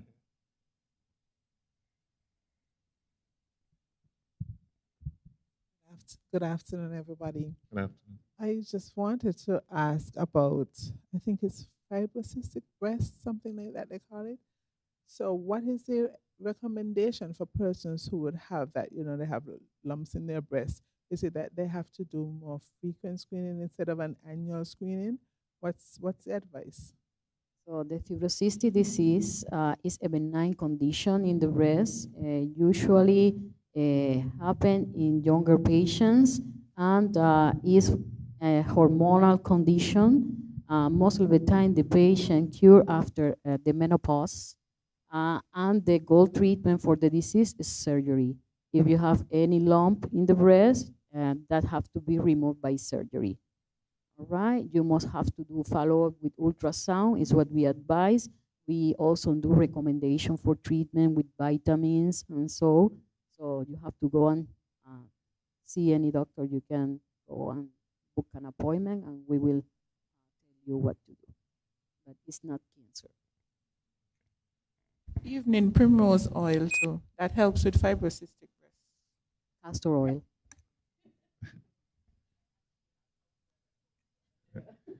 All right, Dr. Laws wanted to make Yes, an intervention. I just had an additional comment with respect to the need for counseling and psychosocial support, that it shouldn't be just one-off. We shouldn't wait until the person with the diagnosis is really experiencing and exhibiting serious signs and need for this. And so in the costing, I costed it for a year at least in the initial stages. And so I want to use this opportunity to advocate to the providers, insurance providers, do you cover for that? Because the woman would have to pay the counselor, the clinical psychologist for that visit. So I'm hoping that that's covered. Thank you. Thank you very much, Dr. Laws. So we'll seek to answer that in the next dialogue that we have coming up. So I want to thank the panelists for their time and for their advice. Thanks so much. Thank you. Faith and patience is my best friend actually came up with that. Because on my journey, it's like first when I started the treatment, I just wanted to know what it was about, get it over with. Like start and get it over with. And then she was like, no, you gotta have faith and patience. And then she used to be like, don't look at the staircase, the mountain.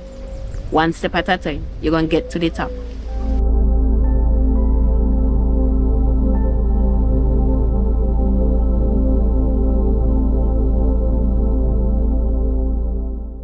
My name is Alicia Percival.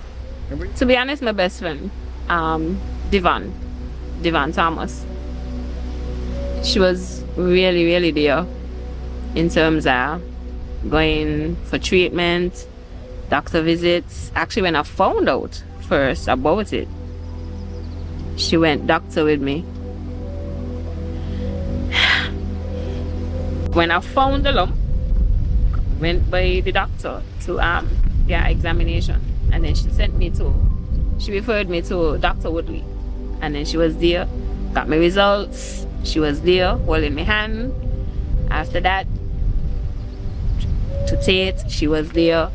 Hospital, she was there. The only time she wasn't there was when I traveled for treatment, but then she was still there, but via phone, So she was always there, and through my journey, she found CMOS. She discovered CMOS and its use and benefits, and yeah, that's her business.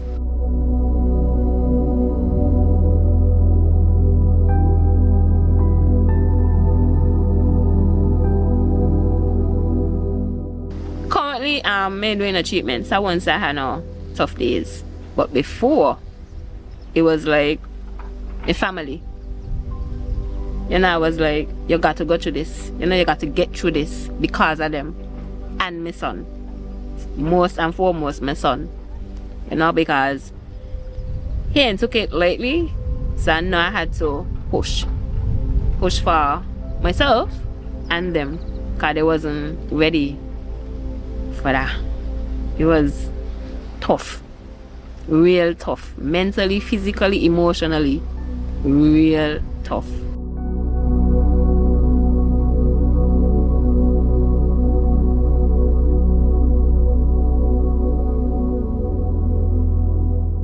The advice I will give to someone, like, honestly, don't give up.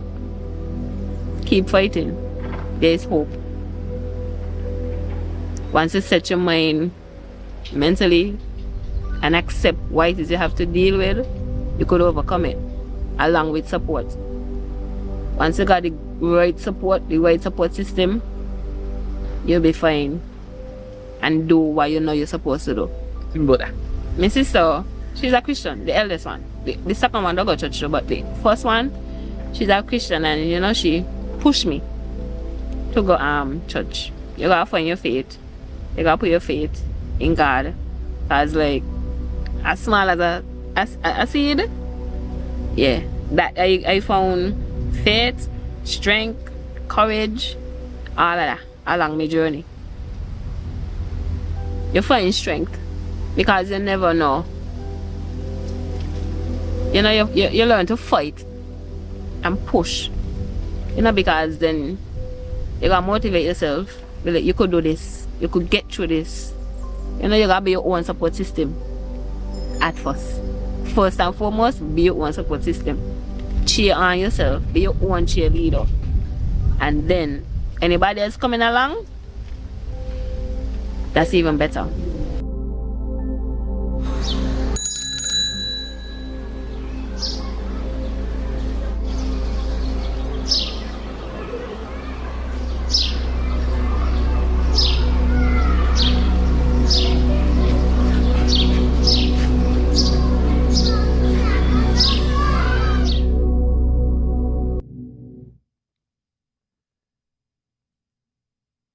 All right, so now we will have our second dialogue. This one is entitled The Current Landscape, Challenges and Opportunities. And this is where we invited healthcare insurance providers here in St. Kitts-Nevis to come and be a part of the panel, as well as medical professionals. So we can discuss what is exactly happening right now in St. Kitts-Nevis and how can we improve both the medical side of things as well as the health insurance side of things. So again, I would ask our panelists to introduce themselves, and we do have one person who will be on Zoom, Dr. Al Pierre, and I will let him introduce himself thereafter as well. So I'll start with Dr. Leibert. Hello. Okay, good afternoon. Yeah, so thank you very much for inviting me to be part of this panel, this conversation. And as I said earlier in the first dialogue Q&A, that I am a medical practitioner based in Nevis, from Nevis. I say I span the entire spectrum of the medical practice, from primary care to tertiary care, quaternary care. I do anesthesia, critical care, and I also involved in rehab and the primary care. So in Nevis, you get to be a jack of all trades. And so I'm pleased to be part of this discussion. I say I'm being part of several community groups in Nevis, the Pink Lily Foundation. I was part of that group when it started. The founder consulted me and was part of the brainstorming session for that. The Kidney Renal Society and a disability group, which I am also aligned with. And so, as a medical practitioner, I see one of my roles is to empower my patients. And that can only best be done through community groups like Essence of Hope. And that's why I'm passionate about being part of these forums. It gets me out of the prescribing medication, but prescribing better living standards. Right? That patients need each other, need their family, need the wider community. And this community support is important. Yes, the doctor will do the technical detail, but you need to go back to your families and learn to live with each other and support each other. And so that's why I'm pleased to be part of this conversation, so that we build better support systems. I think I'm going past my introduction, sorry. Thank you. Yes. Good afternoon, all. Afternoon. We are Sagicor. We represent Sagicor Life Eastern Caribbean, Inc. My name is Denrick Connor. I'm the agency manager and head of sales of that institution. And with me, I have... Good day, everyone. I am Terencia Gomes-Williams, Senior Advisor. Good day. I am Janelle Katimir, and I'm a Junior Advisor. But I am very happy to be here today because this is something that is very important to not only us at Sagicor, but of course the entire population. And we're indeed happy to collaborate again with the Essence of Hope Breast Cancer Foundation. On an annual basis, we do collaborate with this institution in the fight against breast cancer.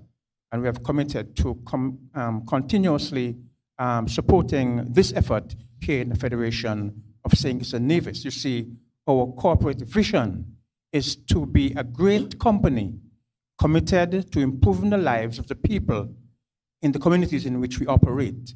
And by participating in this forum, we are aspiring to ensure that we could seek to fulfill one of our corporate social responsibilities here in St. Kitts and Nevis. All right. Thank you so much. And Dr. Pierre, who is online, can you introduce yourself quickly for us? Yes, good day. Hello. Can you hear me? Hearing you well, yes. Perfect. All right, thanks. I want to say first of all, thank you so much for such an important conversation. The work of the Essence of Hope and organizations like yourself, especially in the Federation, I certainly think the impact is tremendous. So thank you again for this.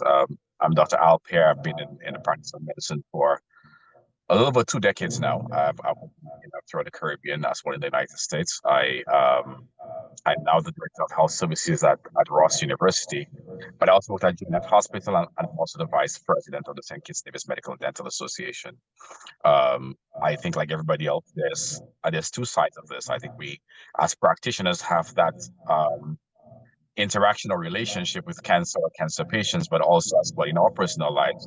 I don't know that there are many people today who haven't either themselves or somebody very close to them go through. So there's two sides of this coin. And I certainly think that it's a good conversation, and I hopefully it propels beyond this room, and certainly begins to cause us to look at new and innovative ways. And I heard some really great things coming up from the folks who were on the panel speaking about what's in the pipeline in terms of technology.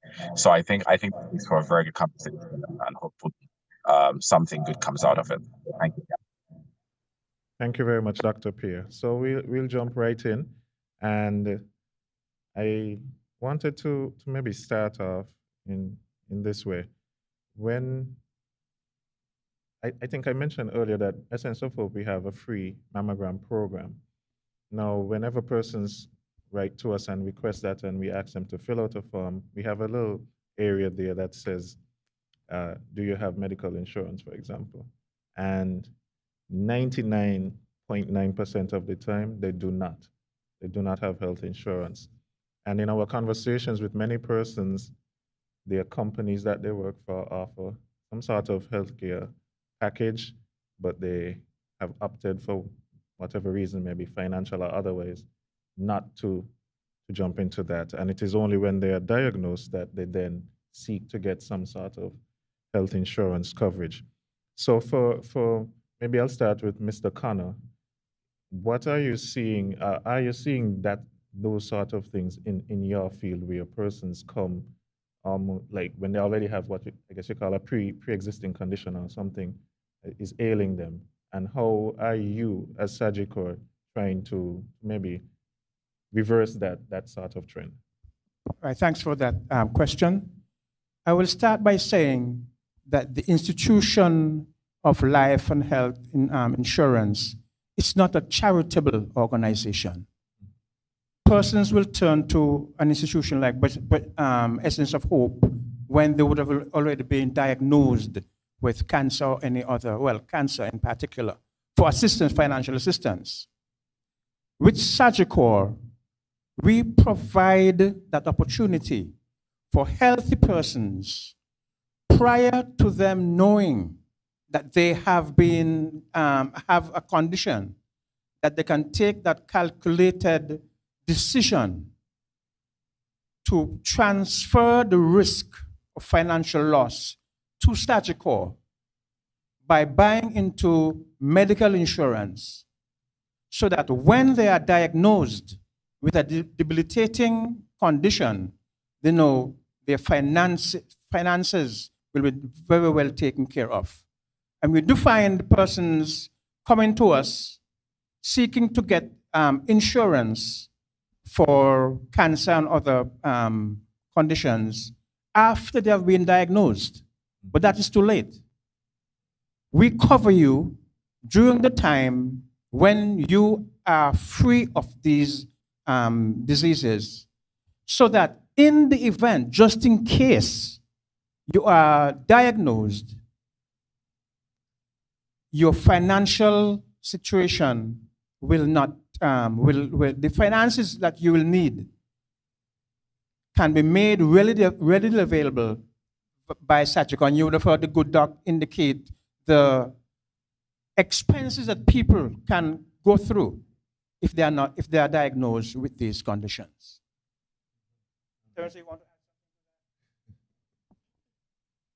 Good day. What I always encourage persons, do not wait until illness comes knocking at your door. It's best to get insurance when, what we term it as, when you're insurable. Basically, as I tell persons, you cannot go to, let's say, an insurance company to insure your car and say that you're looking for comprehensive insurance. If that vehicle is already past 10 years, you know you are not going to get coverage for comprehensive. It means that you would have to go third party. So once you're in good health, you're insurable, then that is the time to come in and get insurance. Sometimes persons may have a specific illness. I would just make it broad and not base my conversation on just the breast cancer itself. But sometimes person can have a specific, or what we call an existing condition, and that person, based on their how far or how they're exposed in their illness, they may be able to get coverage, but it means that they will be rated, they now have a higher premium.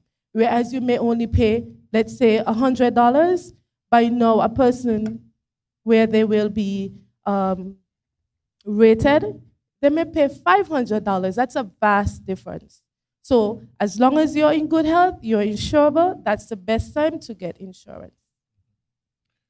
And maybe I'll go to Dr. Pierre next. As a medical practitioner, you and Dr. Leibert interact, I'm sure, with the health insurance providers from time to time. What are maybe some of the challenges you think you face in that interaction, and how can we seek to improve that relationship, so to speak? Dr. Pierre. Yeah, thank you for that. And it's a very interesting dynamic, because I listen to the insurance providers, and some of the concerns around individuals not merely having any or sufficient coverage, and essentially trying to get their card after it's perhaps written off or not terrible. That's very interesting. I certainly think that the experience, what we may have some work to do, because I also have been in a situation where individuals who have coverage, I think it's been, and it's not dissimilar to St. Kitts. I think in all my years of practice and all the countries I've practiced in, it's always been a real battle trying to get insurances to deliver on what is the expectation that is set when those plans are being negotiated. So I'm very and I have sat and I've spoken to a lot of insurance companies, and I'm pleased. I thank you. Please correct me and keep me honest here on this.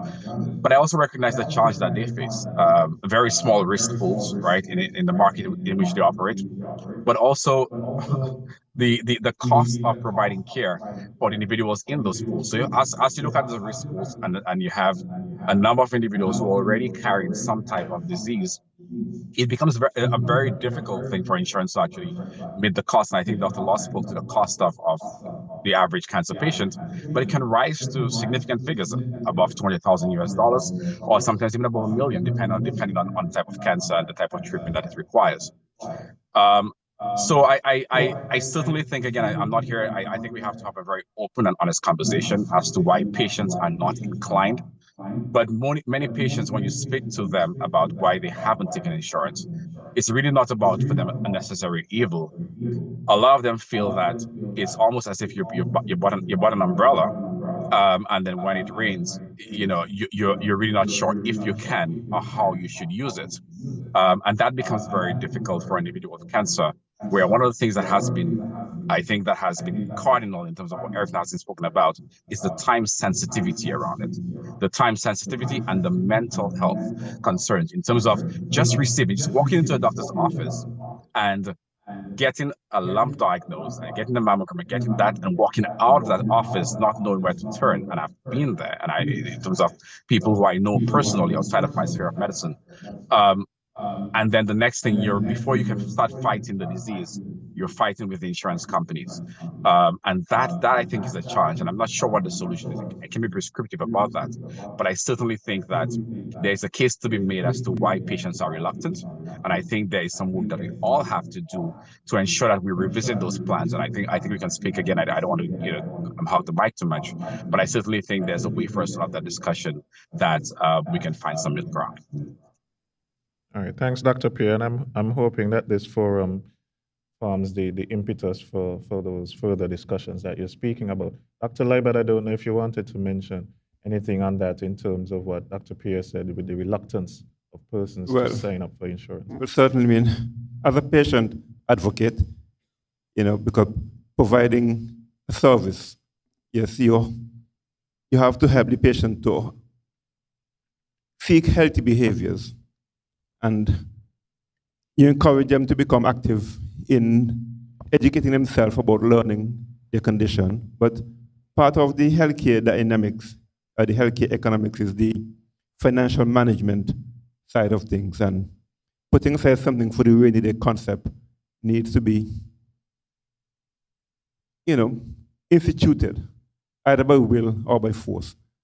I'm old enough to understand the value of the Kitts-Nevis Social Security Fund that has, been developed over the years, so that when people have a disability that they can't work, there's a pool of income replacement that they can get from Social Security.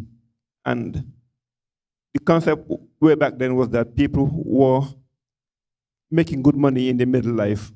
Then when they get old and can't work, they were paupers on the street. And the government of the day created the National Provident Fund, which evolved to become Social Security. And the discussion then was that people didn't want the money to be taken out when they're working. They want all the money at once, right? But they mandated that you must contribute so much to the fund. And now you see people who are self-employed, they were barking at it as well. And in the mid-90s, they had a self-employment contribution, provision for the Social Security Fund. And I work for Social Security, so they come to me to evaluate the medical claim when they're making a claim for disability benefit. And, you encourage people to, yes, it's a good thing, contribute to the fund while you're working, so that when you can't work anymore, you can get a replacement income, either to sickness benefit or to disability benefit. And so this mandated savings scheme needs to be considered by the country as a whole. And I'm glad the CMO is here, because I've been back here now for 27 years, practicing in Kitts-Nevis. And since I came back home, OECS and CARICOM have done studies as to the National Health Insurance Fund. And after 27 years back here, it is still not implemented. We have had consultation after consultation that the government has been failing the people of the country to implement that social protection provision, because you never know when you'll have a cancer or major trauma and you have to have expensive medical care. Yes, we preach prevention, but we have to make provision for those who will fall to the net. And these funds are there for that purpose. And so we don't have to reinvent the wheel. Social security is there. Statutory, statutory name, but private insurances are there to make a profit for the shareholders. And so they have to manage the risk aggressively. Government is there for all of us. And so we need to look at government's role in managing insurances portfolio and how care is provided for the entire population. So that's my take today, that, as Dr. Pierce says, people are reluctant to private insurance because when they invest in an umbrella and the rain comes, it is taken away from them, right? And that those are real experiences. And not everyone could fight a mega company like insurance companies, because they have more money than the small man. Yes, they come to you, say, okay, come, we're going to give you this protection, but then when they come a claim, they do a screening test. And because they have no diagnosed illness, the claim is not honored, right? And we encourage them to do screening. But then when they get wellness check, the claims are not honored. So these are things that the insurance company needs to be aware of, that they are hurting themselves by not encouraging wellness checkups, preventive healthcare. So that's my take, and I hope that we can have a robust conversation on how we could all work together to make it happen. It's not rocket science, it can be done. Definitely. Mr. Connor, I don't know if you wanted to respond. Yes, I'd just like to respond to one part of what the good doc said. Our medical plans, a big part of our medical plans is preventative care. And so built into our medical plans, definitely persons can practice preventative care where you go to the doctor. And matter of fact, it's not applied. Your deductible and co-insurance is not applied, okay? You actually get 100% coverage for preventative care in our medical plans. These things should be highlighted so people can come early, because people always come when they sick. But we need to get it in the society consciousness. Look, don't wait until you feel symptoms to come and get checked out, because I tell people when they get symptoms of cancer, it's too late, because there are tests that are now available, as we heard earlier, where you could do preventive diagnostic testing by screening appropriately according to this science that is already developed. So these things need to be highlighted at a community level to education, and a sense of hope and other NGOs can play a role in that regard to mobilize the community to become part of these groups so that we have that, communal. Okay. I think Ms. Casimir wanted to jump in. Yes. I think there are lots of misconceptions that are out there in regard to insurance. And one of the things that I've noticed coming into this industry is that as a nation or our culture, there are a lot of things that we do not encourage young persons to do. So whilst we speak about persons coming in when they have a diagnosis, we need to appreciate that we do not educate our young people on the value of taking personal responsibility for themselves. We do not want our young people to think that they can just depend on the resources of the country. We want to encourage them. You start working, you have a salary, you should start putting something aside towards your medical care, your savings, and that type of thing. And so what I've found is that a lot of young people, their focus is on partying. That's our culture. That's what we encourage. So we have a lot of people that instead of focusing on their personal growth, they think a lot of what is the government, what can I get from the government? What is it that I can receive from certain things that the government will offer? But we do not encourage them to take personal responsibility for their own life and their own future. As a parent, you should tell your child when they start working, it's not just about buying a car. Your first thing should not be to buy a car. Before the car, You need to ensure that if you're working, you secure your salary, or you secure that income by getting a life insurance. Not only that, if your job, and a lot of people depend on a job to afford them the opportunity of having a medical.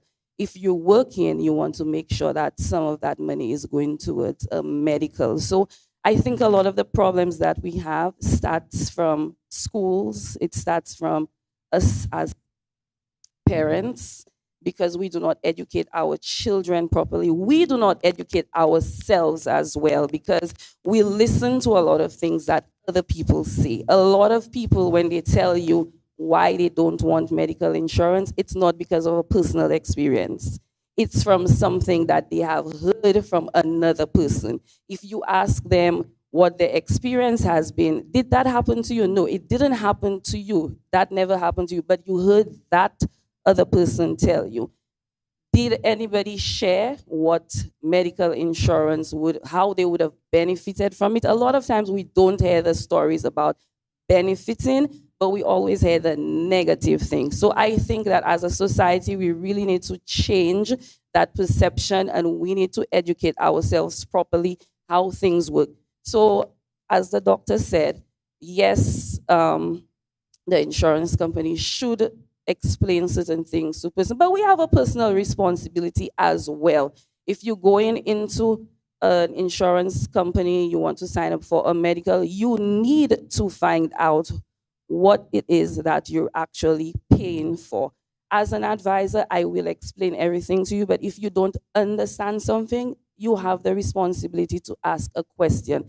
And don't ask a question to the person on the street, because the person on the street is going to give you their opinion. You need to ask the persons that actually know what it is that they're talking about. So my take on it is that each and every one of us in here has a personal responsibility from a very young age. Unfortunately, some of us don't get that from our parents. We don't get it from home. We don't get it from the persons that should be telling us or should be encouraging us. And so we have to really take it upon ourselves to find the right information from the right sources and not encourage propaganda or misconceptions. Thank you for that. I see Mr. Quinn Martin. Yannick. Okay. Quinn walked in. Yannick Martin is here as well from Sagicor. They're both, I didn't realize that. If you allow me to just chime in, Dr. Nat, yes. Sure. Yeah, I wanted to, because I just listened to the last intervention regarding education. Listen, I understand that. I think the idea, and I think where we've actually run into problems, is the idea of people educating themselves on things that they poorly understand. We have a responsibility. I think 2 decades of medical practice. I recognize why shoving information down people's throats, especially at a time when people have more sources of information coming to them. In fact, I think a good quote would be, "We run the risk of becoming the most informed society to ever die of ignorance." We have so much information that we don't know what to believe and what to make of it. Ultimately, every company that's successful today has used something called user-generated content. It means that people who look and sound like you, explaining things to you in a way that you understand it. We have to look at creative ways to make sure we get that information in the right. I think there's so many complexities and intricacies to life that when you think of where you spend $1, which right now there are so many people competing for that $1, individuals are less likely, a lot of it is impulsive spend, individuals are less likely to actually put things off for later. But let's not make no mistake, the fact of the matter is that however we slice or dice this, we also have to look at creative ways to look at plans. So for example, I believe that if we actually improve our public health system, I would perhaps go for a higher deductible type health plan where I can pay for my blood works and my daily checks and so on, but I have a plan that what I pay, the premium is lower, but the time at which it kicks in is for something very serious and significant, like a coronary artery bypass or some type of cardiovascular disease or cancer. Because ultimately, we have to look at things like the burden of disease. Dr. Law showed some graphs, and here's what's very interesting about that graphs. Between 30 and 60 is where most individuals are diagnosed with breast cancer. 30 and 60 mean that you've just started your life, you've just gotten a mortgage. And this is what we see as practitioners. A lot of individuals come to me because they just get a mortgage and the bank says you need life insurance. When you start doing those health checks and doing that blood pressure and pulse in 3 times, you realize the blood pressure is high and there's a diagnosis of hypertension or diabetes looking around, and that's when you're getting your mortgage. All those things are all lifestyle, and cancers are intrinsically linked to those things. So I really think that it takes an all of society approach in terms of where people are spending money, where people are encouraged to spend money. Dr. Leiber spoke about Social Security, but everyone is dealing with the idea that Social Security will run out of money eventually. There's a lot of what you call in St. Lucia, and my St. Lucian friend here knows bounce and draw, where you get paid. It's a gig economy. People aren't contributing to the plan. People are getting sick earlier. I have people who are in their 40s on disability, partial and even complete disability at the age of 40. We will run out of money in Social Security. So I think we have to look at what's happening in terms of burden of disease. What is the real cost, the financial cost, the mortality, morbidity figures? St. Kitts, Dr. Laws, I think, spoke to another figure, which is the incidence, 300 something per 100,000. The average throughout Latin America and the Caribbean is 185. So St. Kitts is way higher in terms of the incidence of this condition. Those things speaks volume. And I think that is where, if we're all looking at this in a piecemeal way and saying that people should educate themselves and so on, it's out there, but people don't have a single source of truth right now for where are they actually buying information. So I think we all have to get together. I don't think we can shelve this up and say this is somebody else's responsibility. It's ours. Every time we get someone in front of us, we have a job to ensure that we educate them or find someone that they believe in to educate them, tailor our messages. Some of this is, people don't know what deductible is, copay. I even asked a medical doctor, I had to learn those things. These terms are very complex to a lot of individuals. So it takes an all society approach. So I don't want us to live here with the idea that, yes, it's part of their responsibility, but it's also ours to ensure that we explain several times and in different ways until people understand something that immediately when they're buying into it, it is of no value. And when it is of value, they're too worked up and too emotionally involved in the diagnosis to actually understand it. So I think that has to be, that is an important part of it as well. Thank you very much, Dr. Pierre. Yannick, I was wondering, in your work, as Dr. Pierre was just speaking about that, how do you then try to ensure that the information you're giving the person is digestible? Because as Dr. Pierre is saying, things like deductible and copay and all of these things, I've been to Mr. Connor myself to talk about life insurance, and then I go home and I have to try to find the definitions and that sort of thing. And he's very good at explaining. And I think I'm a pretty smart person, but still, so how do you, when someone is sitting in front of you, and especially if, they're already coming in almost fearful as well, right? How do you deal with that in trying to break it down, making it digestible for them? Sure. So in a lot of instances, what I personally do is I tend to stay away from the insurance language and tend to give it to persons in a language that they can understand. For example, in some of our life insurance applications, there is a part of the policy that's called paid up to age 65, but it simply means stop paying at age 65. So instead of saying paid up to age 65, I would tell my clients, stop paying at age 65. The language is very important so that persons who are buying the insurance from you can, as Mr. Natta said, digest it more easily. And even outside of the language, the client simply wants to have a sense of trust. So in speaking with the person, it's more than just selling insurance. It's about building a relationship with the person, ensuring that the person can trust you. Because as my colleagues indicated, there is a lot of misinformation in the market and a lot of persons who feel apprehensive about buying insurance. It's not necessarily because they've had a bad experience with insurance. It's because they've heard about bad experiences from someone else. And in many instances, the person that they got the information from did not even personally have a bad experience. They heard it from somebody else. So a lot of third-party information is going around. So in order to instill a certain level of trust in the client, I tend to simplify the language first of all, but to let persons know first and foremost, insurance is not a scam. It's not a trick. It's not something that you would find some fine print about. It's a true thing to literally save your life as it pertains to medical insurance. And I heard a lot of my colleagues speak about the non-insurable part of it, meaning that if you have a major illness, you might become uninsurable. But another part of it, and I think that the doctor might have touched on it briefly, is the price aspect of it. The older you become, then the price goes up. So you want to take out insurance as early as possible to ensure that you can pay the lowest price. So we're focusing on two things. We're focusing on number one, paying the lowest price possible. And the second thing that we're focusing on is making sure that at the time when we choose to purchase insurance, which should be as early as possible, we should do that because the younger we are, the more likely we are to be in good health. So once we look at those two factors, we should have a better understanding as to why it is important to purchase insurance early, and more importantly, as one of my colleagues alluded to, we should ask as many questions as possible.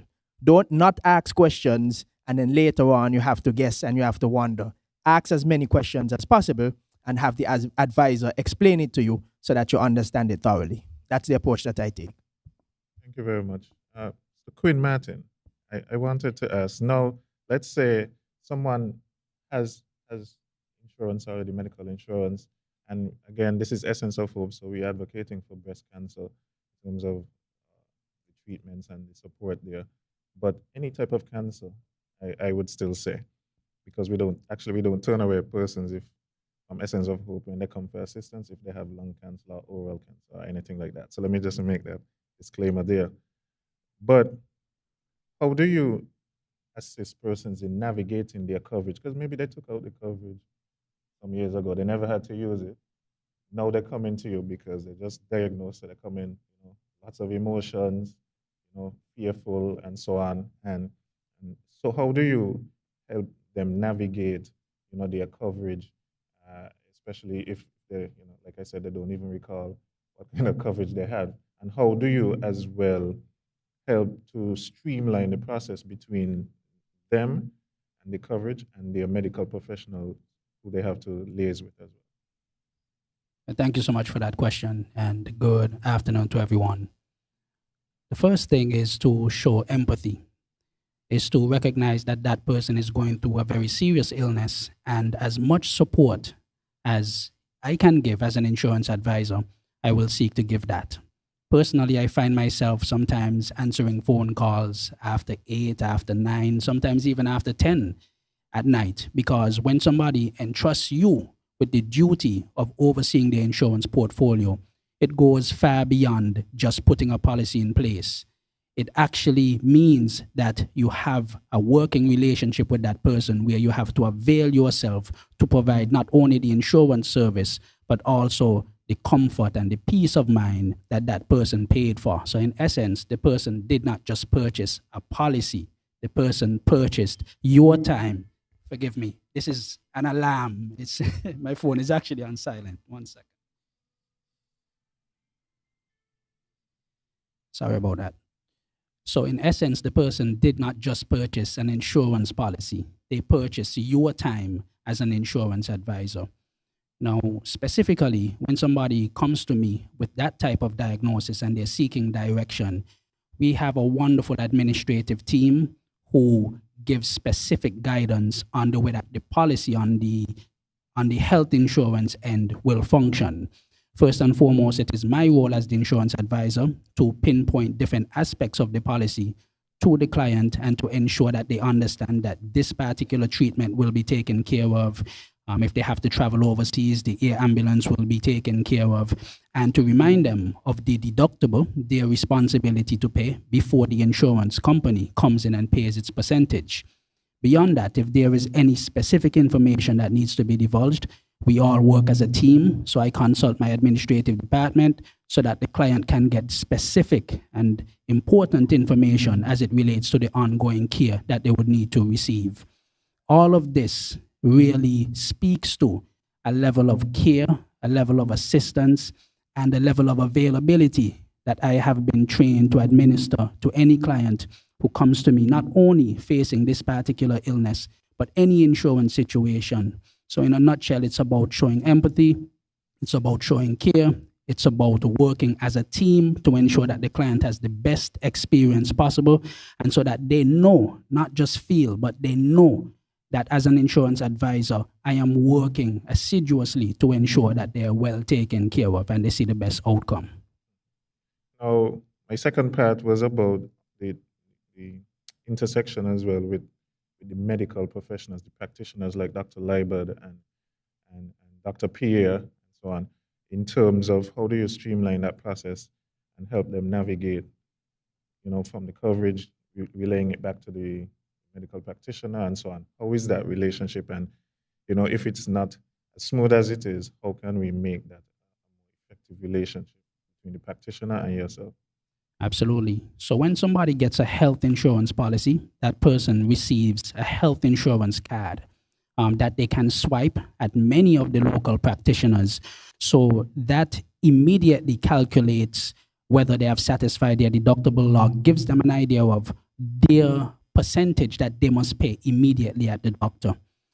We also ensure that we maintain close relationships with these practitioners. So if they need assistance with administering any type of guidance to the client in relation to their insurance payments, that could be done in a very timely manner.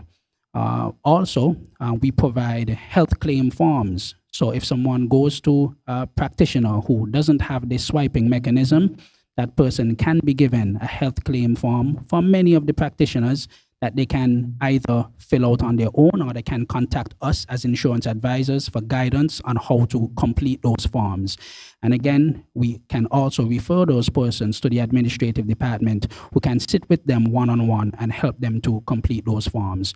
So the process of the person going to the doctor, from the time that the person gets there and they swipe their let me not specify their insurance card, that person can then come back to the insurance company and receive guidance on how they can be properly compensated for the payment that they would have made. All right, thank you very much for that. I just had another question. I'm wondering, Mr. Connor, are there any innovative approaches or models? I know your company is a regional company. Are there any innovative models that you're looking at in terms of cancer coverage? I know maybe you don't zone in on that. I'm asking if you're looking at anything in terms of breast cancer care coverage or cancer coverage, or have you seen any models in other jurisdictions that we can employ here and enhance our current insurance framework in terms of cancer coverage? Essentially, our medical insurance plans, they are comprehensive in nature and covers all possible medical conditions, including cancer. So we do not have anything specifically exclusive to cancer care, but cancer care is covered within the realm of the offering of our medical coverage, whether it be an individual care protector medical plan, or it be a care advantage group, because you can actually get your individual plan, medical plan, or you can get coverage under your employer, right? And the plans, again, they're all encompassing. It's comprehensive medical, major medical, provides medical care locally. And if the care is not available locally, we look regionally, Trinidad, Barbados, Jamaica. And if it's still not available within the region, the plan affords you the opportunity to travel internationally, Miami, Puerto Rico, USA, England, wherever the treatment is available. The surgical medical plan makes it available for you to travel there to get your treatment. So whether it's cancer or any other ailment, our plan is comprehensive and, of course, includes an ambulance that will take you anywhere the recommended location is to get that treatment. All right. Dr. Leiber, you wanted to? Well, I want to be a patient advocate, again, as I think I am appointed to by virtue of my doctor-patient relationship. Now, Mr. Connor, as a provider of financial services and management of the portfolio through subscription from your customers, right? Being clearly Westaway, Essence of Hope have access to 55,000 citizens of St. Kitts-Nevis as a group. Will you provide a group plan to Essence of Hope so that all those who want to become part of that group can have the comfort of knowing that they start from early in life through the family connections, that they subscribe to the plan so that whenever the event occurs, they have that comfort that Sagicor as a company who is partnering with Essence of Hope will be there for them, whether it be cancer or whatever other conditions. That's a very, very interesting question, Doc. For now, our plans cover employment groups, companies, or the corporate bodies. Once you can show that you are registered as a local legal entity, then you can have group insurance coverage through Sagicor. Any other coverages outside of that will be subject to a debate. We will have to find out now what the specific need. We go to a group department, indicate the specific parameters which is required by the group, and then the powers that be, the group department will determine whether or not we can offer coverage for the specific and particular arrangement that is brought to our attention that has a need. But specifically, our group plans covers corporate entities, employee relations, etc., etc. I'm here challenging you to consider Essence of Hope and similar groups as legal registered corporate entities that have a subscriber base that support the group and the group's mandate. Yes. And part of the group mandate is to provide financial support to those who fall prey to these conditions. So we invite Essence of Hope to make that approach and see where we can take this very, very important suggestion. That was actually one of the questions I had, Dr. Leibert, and also because, remember, at one point, Ghetto Roots Basketball Club, for example, we were trying to figure out how we could get our players insured, because, people turn an ankle, all these things, and wondering how we could get some assistance and get like a group package for our basketball club. So I think it's a legit question, and we should really have a deeper conversation on something like that and see how we could cover persons. Very good, very good, and we appreciate that. So I'll bring the panel to a close shortly, but I wanted to go back to Dr. Pierre and just ask a final question in terms of the insurance coverage as well. We recognize that there are probably some socioeconomic factors why persons don't sign up for their group coverage and all of these, maybe even individual coverages as well. I'm wondering, Dr. Pierre, and I know you're not an insurance provider, but I'm wondering if you can give us any strategies that you think should be employed to really get persons, equitable access. I really feel maybe I should rephrase that, because there is equitable access, I think, but how do you speak to your patients in terms of the importance of healthcare coverage? Thank you. And again, I want to be clear, and I was very happy to hear, some very reassuring message from Sagicor in terms of just the confidence in which they speak. But while I was on the phone, on the call here, I just did a quick glance at my emails, because my experience, for some reason or the other, and not with Sagicor, when I won't go about naming anybody, but my experience does not mirror the level of confidence in terms of even for individuals who are covered.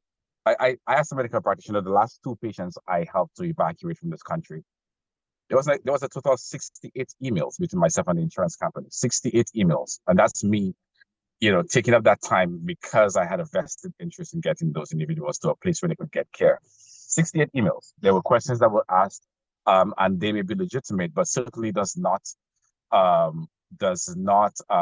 take into consideration the peculiarities around our own system here in the Caribbean and in St. Kitts. For example, things like electronic health records, where you have a paper chart and those things. There are many things that sometimes that gets in the way of patients getting access to care in a timely manner. There are also individuals, for example, that simply won't be able to pay for it. I can tell you a personal example.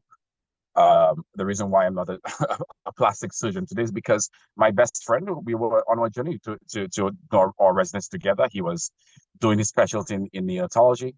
His wife is a pediatrician, and one day he called me in the emergency room when we were in the US and said that he hadn't had a bowel movement in 5 days. Long story short, 10 months later, he died. But before he died, he ran out of insurance. So he was Sloan Memorial Catering, and then insurance, he had maxed out his coverage, and the quality of care diminished significantly, and that's in the United States. Some of the things they've done in the US as well is allow individuals to buy either an additional plan or curate their health insurance for those things that they know for a fact that there's a risk factor based on either because they've done the testing, whether it's the Gallery test, and that's what I want to talk about before I leave the call. And they realize that, I'm more likely to have a heart attack or some cardiovascular disease. So I want to buy a plan that protects me for that. The other things I'm working, I can actually take care of those things, and I'll make some emphasis to actually lead a healthy lifestyle. So they buy those high deductible plans. And that's some of the creative things that I've seen insurances do. But in where we live in the Caribbean, it's different in many ways. And I think there has to be an emphasis on preventive care. I think we have to do a lot. We spoke of the BRCA test. I think Dr. Leon quoted some $500. There has to be a way in which either through subsidies for our government, either through employer assisted health plans. Those are some of the things that I think we have to look at, because I think if we get into all those diseases very early, I think we can make a big impact in terms of reducing the need to actually provide the definitive care that is required. And that's not just for cancers. There's the Gallery test, for example, that's been done, which looks at methylation sites on cancers on individuals and so on, actually is able to diagnose or at least predict cancer of many types in individuals. In the realm of cardiovascular, for example, there are tests like pro and terminal BNPs, where we can look at individuals, for example, who may have heart failure 10 years from today. HSCRPs for individuals who may have heart disease. So these predictive tests are already available. I think insurance companies also need to stay ahead of what is available out there to help diagnose the patients that they're already providing coverage for. And employers also need to realize that if we don't have a productive labor force, health is really wealth. But it can't be just one sector of our population. I know when the current administration came into office, one of the things that Dr. Drew and I spoke about was, national health insurance. And I know that's still very much underway, but that might be a tough fight with some of the employers who say, well, I have to perhaps subsidize some of this. Would we want to actually increase taxation, put a 4% tax for health? But I think that type of these discussions that we're having right now, I don't have all the solutions, but there are ways in which that if everyone chips in, if we actually diagnose early, if we actually invest in technology and tests and get our labs to actually get on board, and insurances are willing to pay a $500 test to send overseas for a BRCA gene test, mutation testing, I think these are the things that's going to make it a lot more affordable for our population. Really, it is the definitive cost. Whether it's a bypass grafting for a heart attack, whether it's a stent that needs to be put, whether it is a double mastectomy that needs to be taken, that needs to be done, and then of course the reconstruction of the breast. These are the things that are very costly, and I don't know that we can get that given the rate, given what we're seeing right now. Actually, I think PAHO is predicting that at the current rate, if nothing changes, the burden of this disease of cancer alone is going to be 67% more than what it is today in 2040. That's 16 years from today. 2040. 67% increase in the burden of disease. So these are the figures, these are the statistics that I look at and say that we all have to chime in, because one of us, it's 1 in 5 people who are diagnosed with cancer every year. 1 in 5 in the Caribbean. And I certainly think that the onus is on us right now to really stop speaking in silos and really get everyone and have us all hands on deck and see what solutions that are workable for our unique circumstances, because they are indeed unique. Thank you. Dr. Pierre, I think that's a wonderful way for us to close out the second dialogue. Doc, but may I? Sure. If I may? Just to add something. Go ahead. Yes, thank you. We would have emphasized the importance of having medical insurance coverage to ensure that in the event that you're diagnosed with any debilitating illness, the SAGICOR is there to assist you financially. One of the person who gave testimony, who said that she was deemed cancer-free, SAGICOR was with that person all along and provided that strong financial support to ensure that that person was cleared of her cancer and had a strong financial partner to stand by. And so it's very important that each and every one of you consider to put in place medical insurance just in case that something happens to you in the future. We also have another very important plan known as the Life Protector Critical Illness Policy, which provides coverage for 21 different conditions, and it pays out a living benefit to the person who had that plan. Of course, you join before you know that you have that disease or whatever.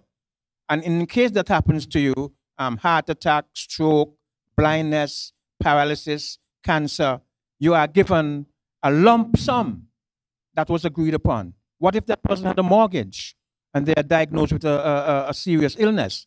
Who pays the mortgage? Well, SAGICOR will pay out a lump sum to that person should they have had the Life Protector Critical Illness Policy in place. So that's another policy we have. And then the peace assured, in the event you would have already been contacted, had a disease or an infirmity, no matter what condition you would have had, we still provide you with a limited amount of insurance coverage, life insurance coverage, to ensure that you can take care or that your final expenses are taken care of. And we have other plans that can be put in place along the way. Thank you. Thank you so much. Just to ask if there are any questions for this segment. I see a young lady in the back. That's me.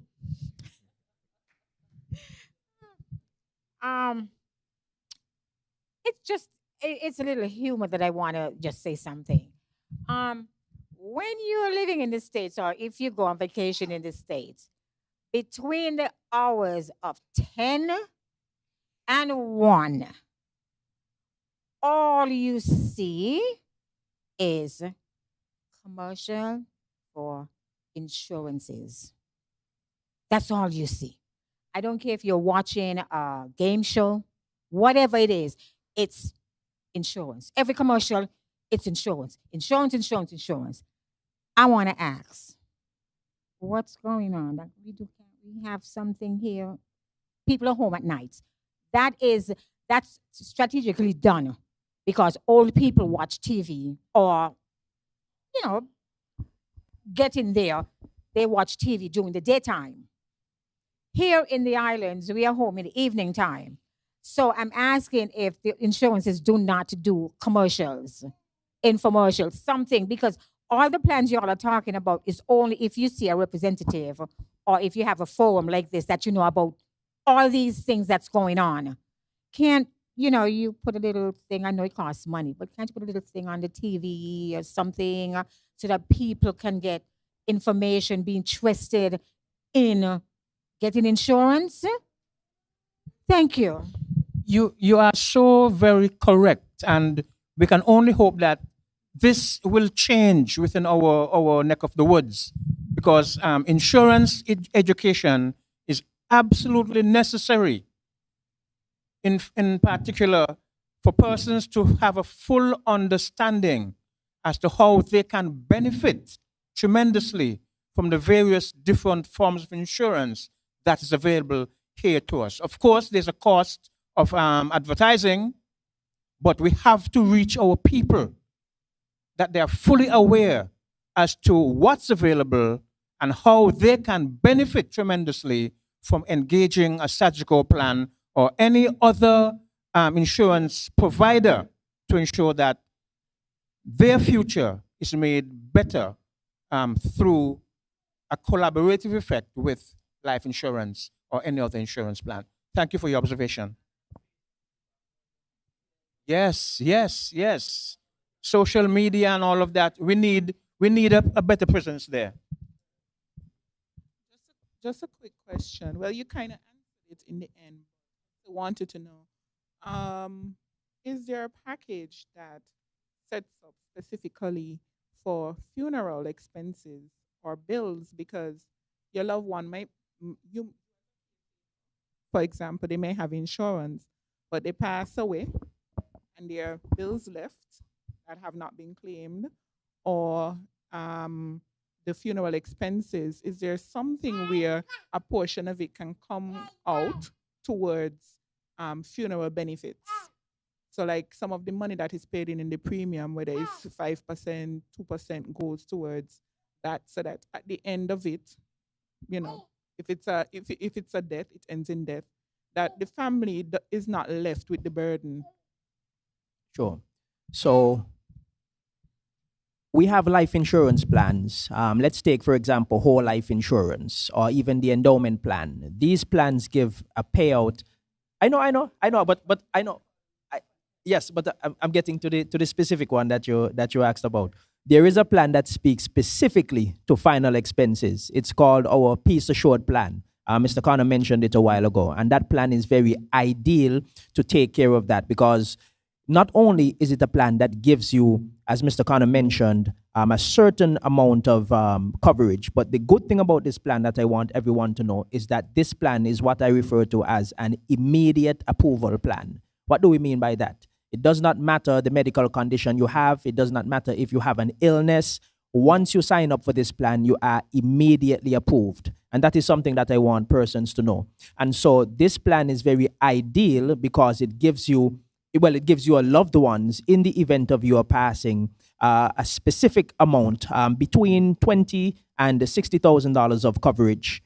Or it can be what you call indexed, which would mean that the coverage will grow as you stay on the plan, which we can discuss further. So this plan is ideal because it ensures that in the event of your passing, your loved ones will receive a substantial amount of funds that would be geared specifically towards taking care of your final expenses. You might have debts that you owe to financial institutions, of course, funeral expenses, and other expenses that you might be leaving behind. This plan speaks specifically to taking care of those expenses. And what is remarkable about this plan, as I mentioned, is that you cannot be denied. No matter your medical condition, no matter if you have cancer or any other sort of illness, once you sign up for this plan, you are automatically approved and your loved ones will be protected once you are on this plan for a minimum of 2 years. For a minimum of 2 years. Now, if it is that you are on the plan for less than 2 years, and God forbid you were to pass away, then the beautiful thing about this plan is that what you would have paid into the plan would return to your loved ones. However, if you are on the plan for longer than 2 years, then the full sum assured that is due to your loved ones at that point in time will be paid out.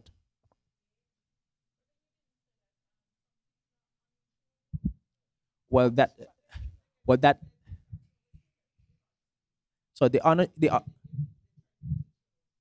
yes. So that was so the uninsurable part was with specific mention to medical insurance. That's what we were speaking about before. But this plan that we are speaking about is life insurance, and it's specifically called our Peace Assured plan.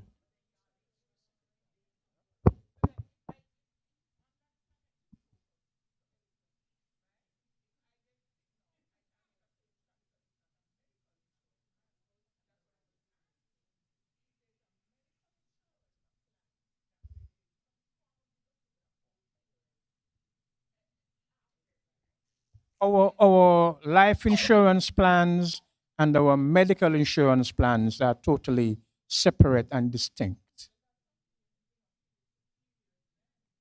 We always look at ways in which we can improve the offering to our clients. So that's a good suggestion that you would have made. Yes. But we do have the Peace Assured plan that no matter what condition you have, we will cover you. The age you can join the Peace Assured plan up until age 69, but not closer to age 70.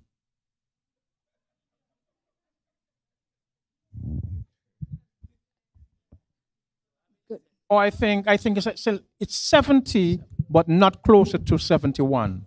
So between ages 20 to 70. Good afternoon. Mike, I'm a bit confused. How does that plan work? After you have passed on, what ensures that your family member covers, or after being paid that lump sum, covers all your expenses, that money goes to the expenses? At the time when the plan is opened, a beneficiary or beneficiaries are noted. The sum assured is determined, as Mr. Martin indicated. The sum assured that you choose is indexed to the cost of living.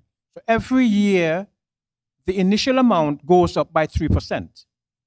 When death strikes, when the insured person passes on, then the sum assured is paid to the beneficiary or the beneficiaries in one lump sum.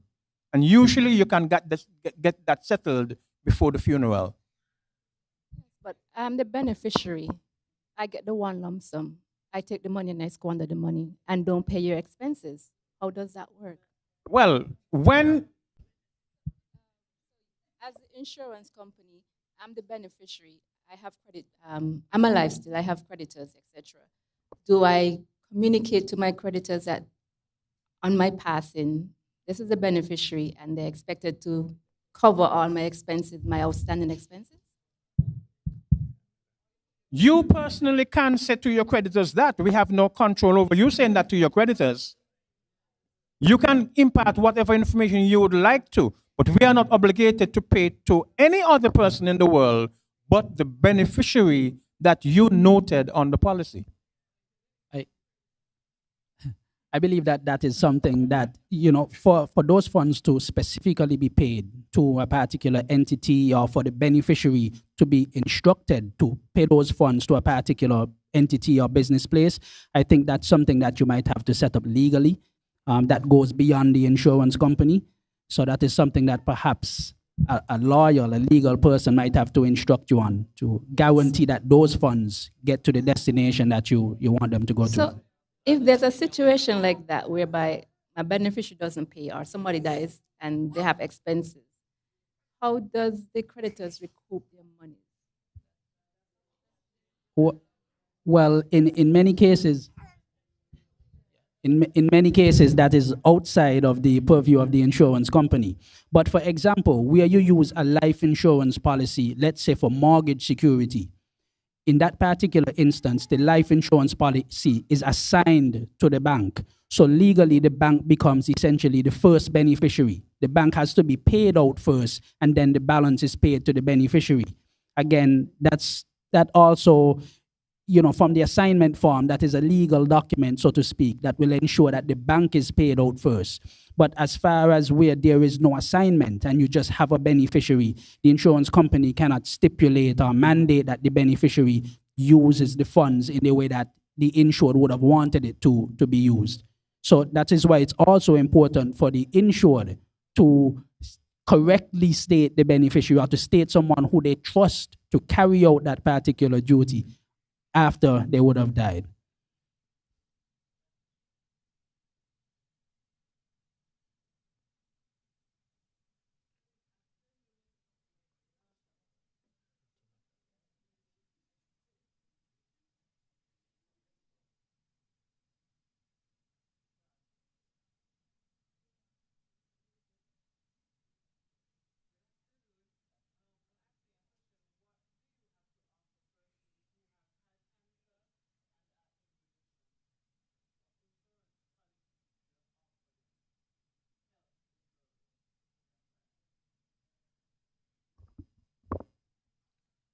what happens when someone applies for medical insurance in particular? We will have to disclose all of the person's medical conditions prior and present, whether or not you were totally cured of, whether or not you still have some conditions. And it's because of what medical insurance provides for, it is very, very difficult for any person who would have already been diagnosed or cleared of cancer to get medical coverage going forward. It's a very, very steep uphill task because your medical history must be declared and your acceptability will be based on your medical evidence of insurability. It's a difficult task for anyone to even if you're cleared to get medical insurance. And it's an industry standard. All right. Thank you very much. Can we thank all of our panelists for dialogue too? Thank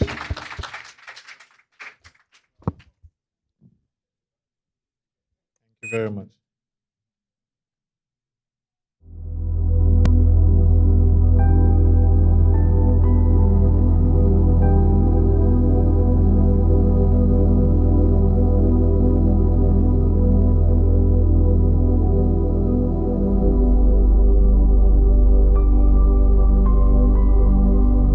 The lessons I've learned are grounded in faith, commitment to the journey, and never-ending support. I believe faith is important and key in the process, in the journey. You have to have something to believe in. You have to believe in someone. And in our case, we believe that God will work and do what He said, and ultimately will do. He has the final say in everything, and we just left it in His hands, left it in His care, and we trusted Him to provide, to guide, to give wisdom and strength during the journey. As I said, faith, commitment to the journey, and love. I think it's important that we understand that the person that you're dealing with requires your love, your time, your energies, your efforts. They value that in those moments. Breast cancer is not anything easy, and especially if you've been diagnosed at a stage 3, 4, where things are not as hopeful as they should. It is really a challenging time, mentally, and showing love and support during that period and understanding the situation of the person that's going through that struggle is key.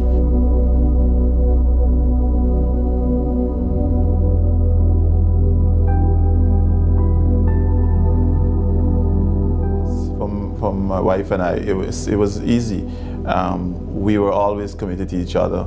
We started way before she was diagnosed with breast cancer to highlight moments in time where we can look back and reflect on. We call them legacy of faith moments, where we created memories. We did things out of the ordinary, as a couple. Hey, a night out on the beach, under the stars, traveling, just taking a nice walk on the beach, doing things that we can remember. And in that moment, during the struggle with breast cancer, we found it easy to reflect and to find joy and laugh and remember things.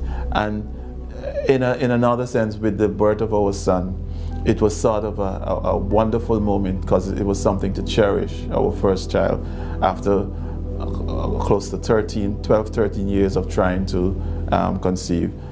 During COVID, she was able to conceive, and I guess all of that caused us to reflect and just be happy and joyful in the moment. Even though she was struggling, she never complained, and she was always happy and supporting others in the process, praying and demonstrating a level of faith that's beyond even my understanding how she could be so calm and relaxed. But you have to start before anything. You have to start every day. Just live life with meaning and just understand that every step of the way, every step of your life, every engagement, every moment, everything that you do is about, you know, the next step, the legacy that you leave, and finding joy and happiness in it. So you can reflect later on and say, remember when we were here, remember when we were there, and just laugh about it and say, look how far we've come. And by faith,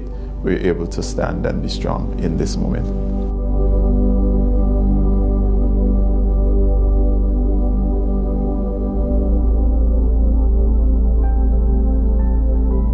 One of the ways for me is living a life that is honorable and that can reflect her faith, remembering her faith. She truly demonstrated tremendous faith, like I said, throughout the journey. And I think it's important for others who coming after and going through this type of situation can reflect and look at someone and say, okay, even though they're going through, they have that faith, they have that strength that they can reflect, they can look at and say, okay, I can do it too. The other thing is, you know, raising my son to remember his mom, raising my son to know who she was, the type of individual she was in with regards to her faith and how loving she was. Anyone can tell you she was very calm, she was very quiet, she was very loving, she shared, and so many different aspects of her life demonstrated that type of loving kindness and faith that we saw coming out. And then of course, being an advocate for breast cancer, I understand the situation, I've been through it, I've been through the struggle with her, and so to help someone is important for me. That's why I'm doing this interview. It's not for me to just sit back and say, oh, I've been through it, I'm done, it's over. No, someone may need my help, someone may need to hear this and understand that, hey, it's okay, it's okay, I can make it, and God has my back, and I have someone also who has my back. And one of the other ways in terms of giving back, I think it's important to support persons going through. I know the struggle financially, and so I, you know, made it my duty, and I'm committed to giving something back to those who are in need through the church, through foundations like Essence of Hope, and others who are in need of this type of support. So whatever little I can do through my words or financially, I am definitely going to honor her legacy in those ways.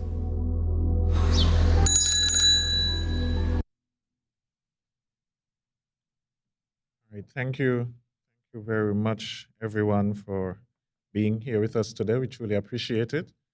I'm going to have one of our Essence members come and give some closing remarks and other thank yous. But I just wanted to insert one more thing here, that Essence of Hope is advocating strongly for a hospice facility here in St. Kitts-Nevis where persons can receive palliative care when they're at the end of life, when there's nothing further to do, that they can be, you know, pain-free, and as well as in a space that is loving, inviting, and that they can live out the end of their life in dignity and grace. And so we are hoping to advocate, and I don't want to put it all on the government, but to anyone who is listening in the private sector as well, that a hospice facility would be something that we can welcome here. We want to prevent as much as possible anyone having to go there, but sometimes people need these types of facilities, and we hope insurance companies will add that to their insurance coverage packages for assisting with hospice care whenever we get such a facility. So at this time, we will do closing remarks. President Pam, welcome.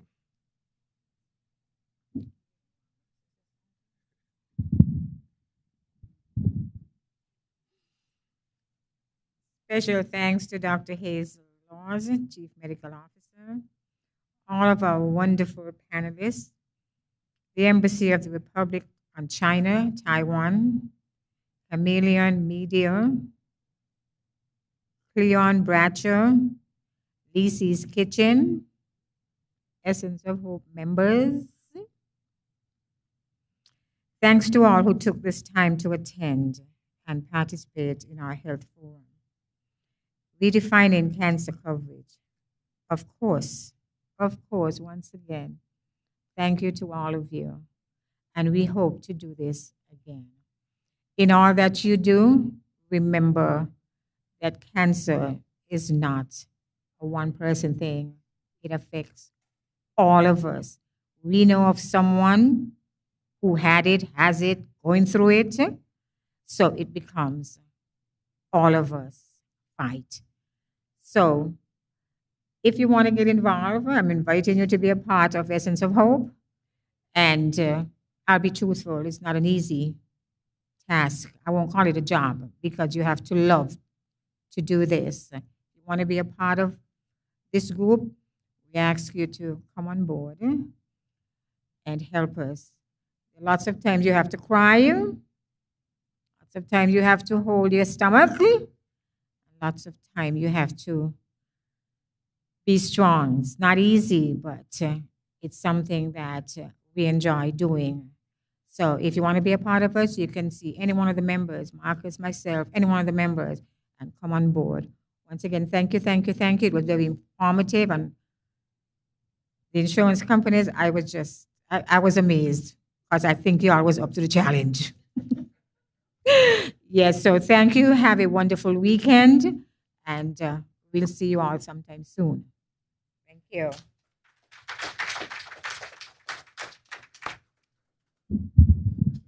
So I want to thank our President, Pam, for giving thanks. And we invite you at the end in the foyer. We have some refreshments provided by Lisi's Kitchen. We appreciate that, our cancer thriver. And Sagicor officials will be there to give you some further information. I really want to just thank Sagicor for taking up the challenge today and answering the call. And they never, ever falter in supporting Essence of Hope Breast Cancer Foundation. Mr. Connor said annually, but I think we tap him during the year as well for other little things, and they're always on board, always willing and able to come and assist us, so we want to thank them. Because we asked all of the medical insurance providers to come, and they were the only ones who are here today. So, and we have the people at the whole army. Yes, and so outside as well, we would have officials from MASA, which we know locally as the air ambulance services, but I think they provide a lot more than that, and they're going to explain that. So please stop by, have a refreshment, chat with the officials, chat with each other, catch up, and again, thank you for taking a little part of your day to be here with us. Thank you so much.